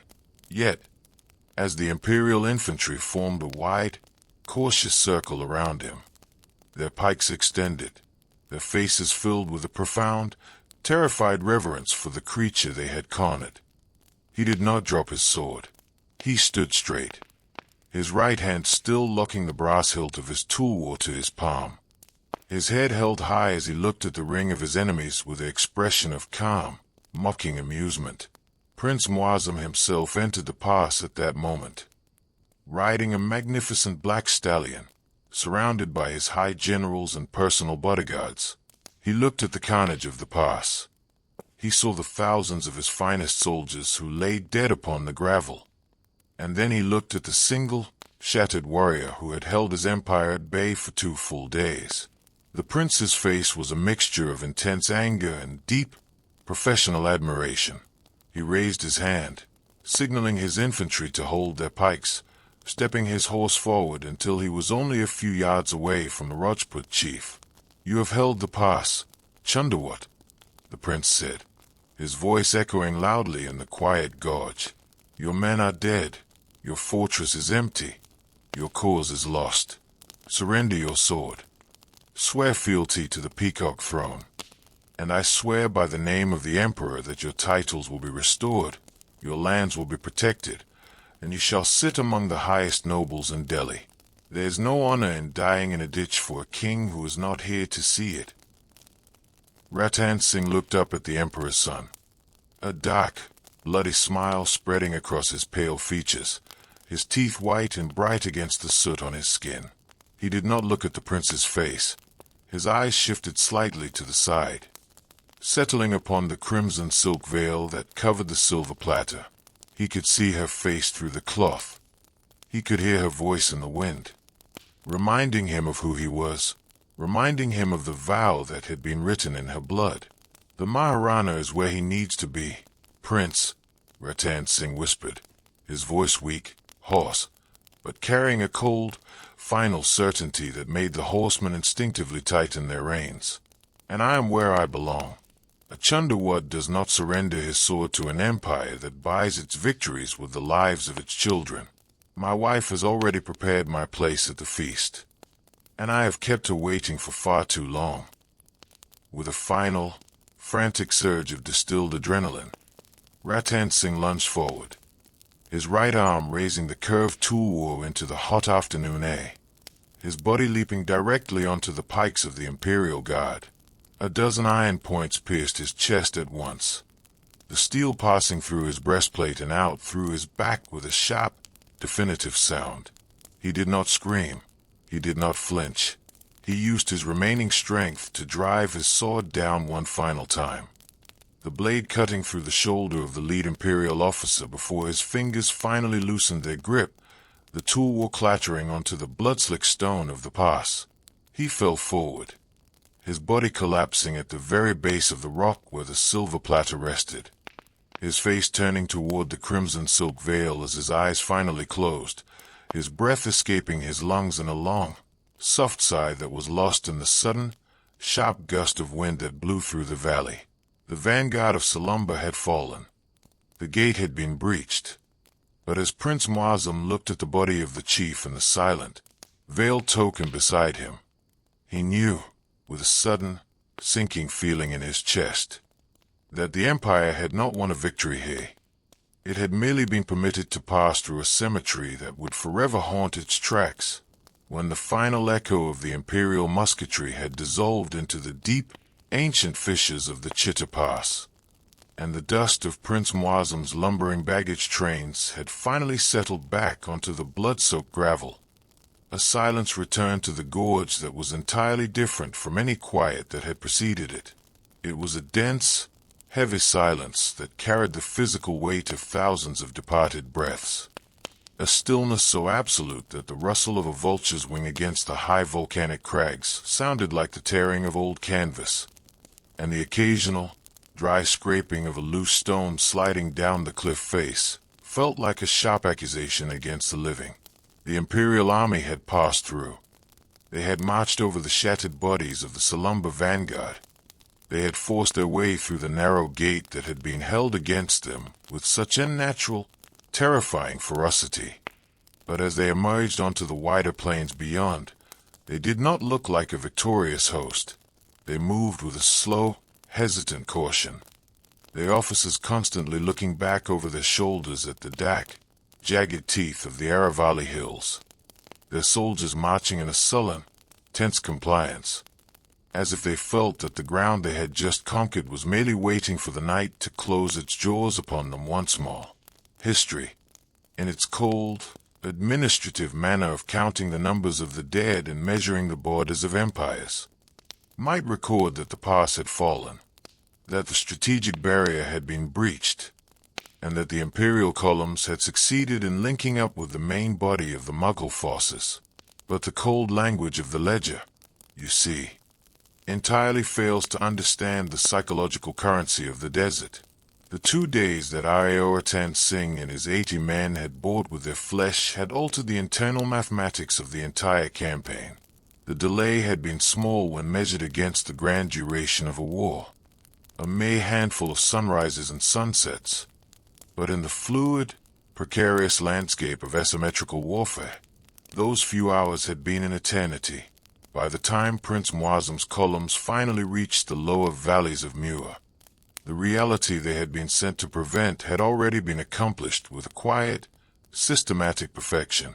Maharana Raj Singh had utilized every single tick of the clock that his vanguard had provided. The civilian population of Udaipur, thousands of weavers, merchants, farmers, and priests, had been successfully moved deep into the inaccessible, secret heart of the mountains, carrying with them their grain, their cattle, and their sacred household idols, leaving behind a ghost city of empty stone houses and silent temples that offered neither sustenance nor comfort to the invading forces. The supply lines of the state had been secured. The key defensive positions in the high passes of the west had been heavily fortified, and the mountain-bred warriors of the Sisodia clan had been distributed along the heights, waiting in silent, disciplined rows for the imperial juggernaut to entangle itself in a terrain where numbers were a liability and artillery was nothing more than an expensive encumbrance. When the Emperor Aurangzeb finally looked down upon the plains of Mewar, he did not find a conquered kingdom ready to bend its knee in exchange for peace. He found a vast, silent trap, a landscape of stone and shadow that was prepared to consume his armies piece by piece in a grinding, endless war of attrition.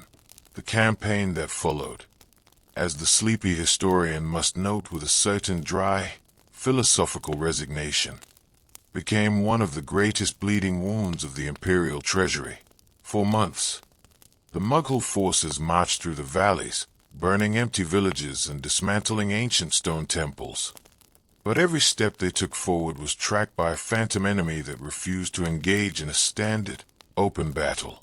The Rajputs would materialize out of the morning mist, strike the imperial supply trains with a sudden, devastating fury, and then dissolve back into the craggy hills before the heavy cavalry could even draw their sabers.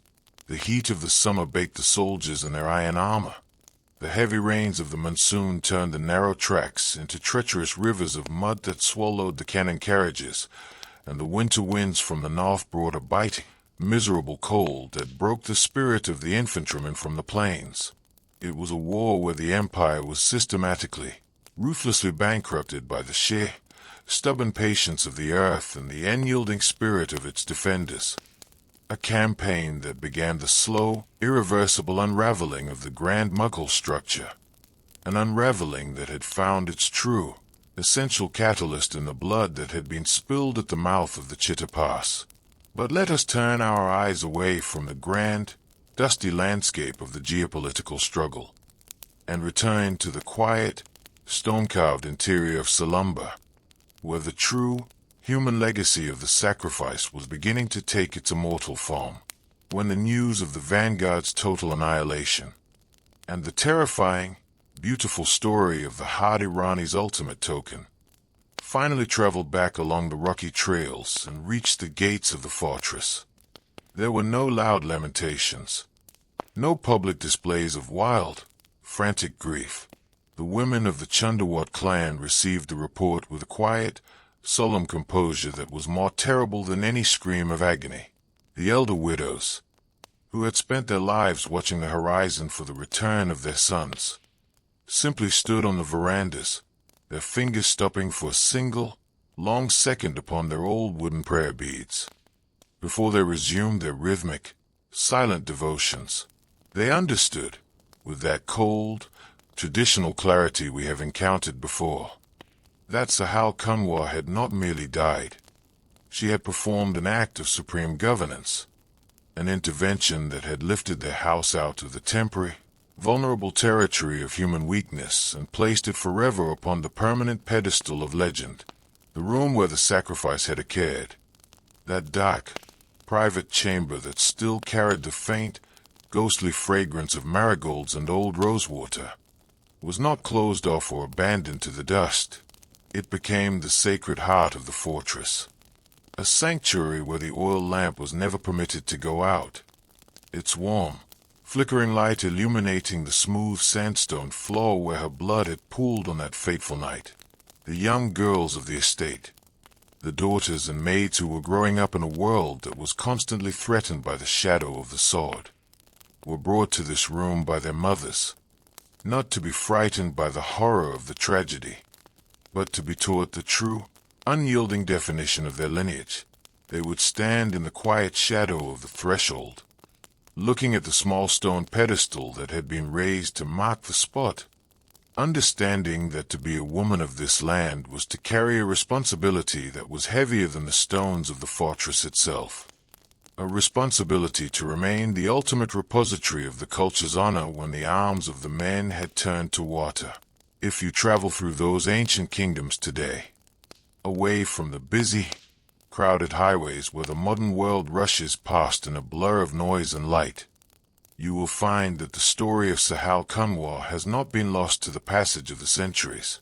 It has not been buried beneath the shifting sands of time or forgotten in the dusty archives of official histories.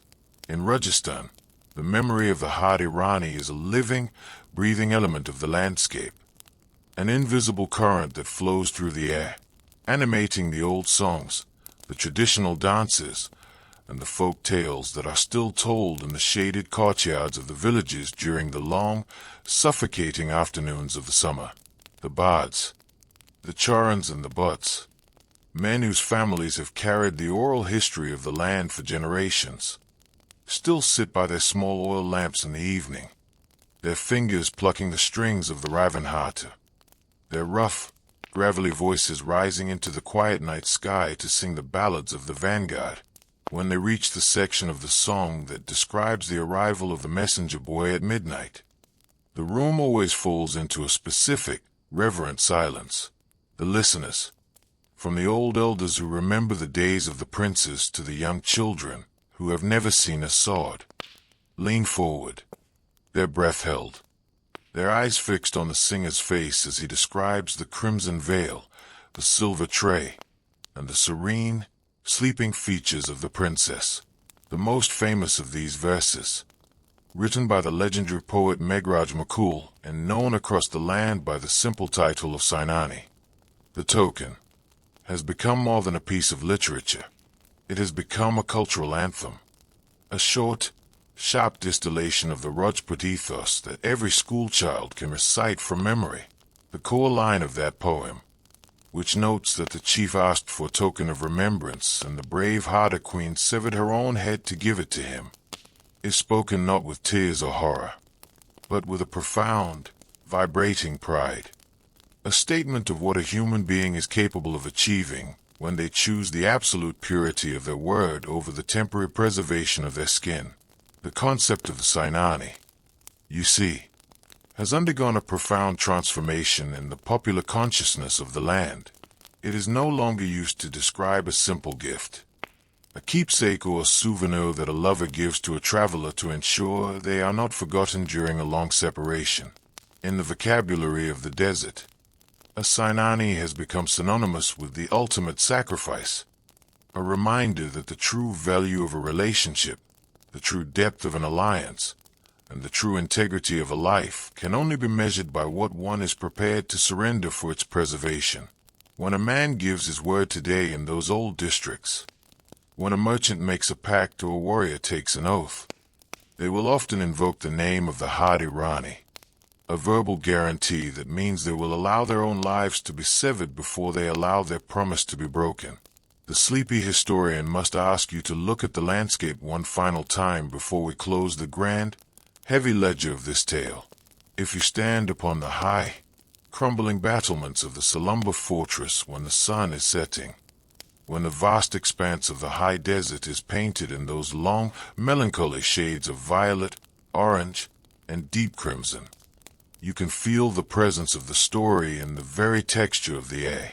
The red dust that rises from the tracks below, under the hooves of the returning cattle, looks like the fine, dry vermilion that the princess applied to the parting of her hair before she stepped into history. The wind that blows through the narrow arrow slits of the towers, a low, whistling sound that carries the scent of dry grass and wild jasmine, sounds like the long, soft sigh that escaped her lips when the blade descended. And the stones themselves, those massive, dark blocks of ancient volcanic rock that have stood against the sieges of empires and the decay of centuries, seem to have grown stronger, harder, and more permanent because they once held the weight of her feet. It is a strange, beautiful paradox that the ultimate impact of a life is so often measured not by its duration, but by its termination. Sahal Kanwar lived as a princess for less than 2 decades.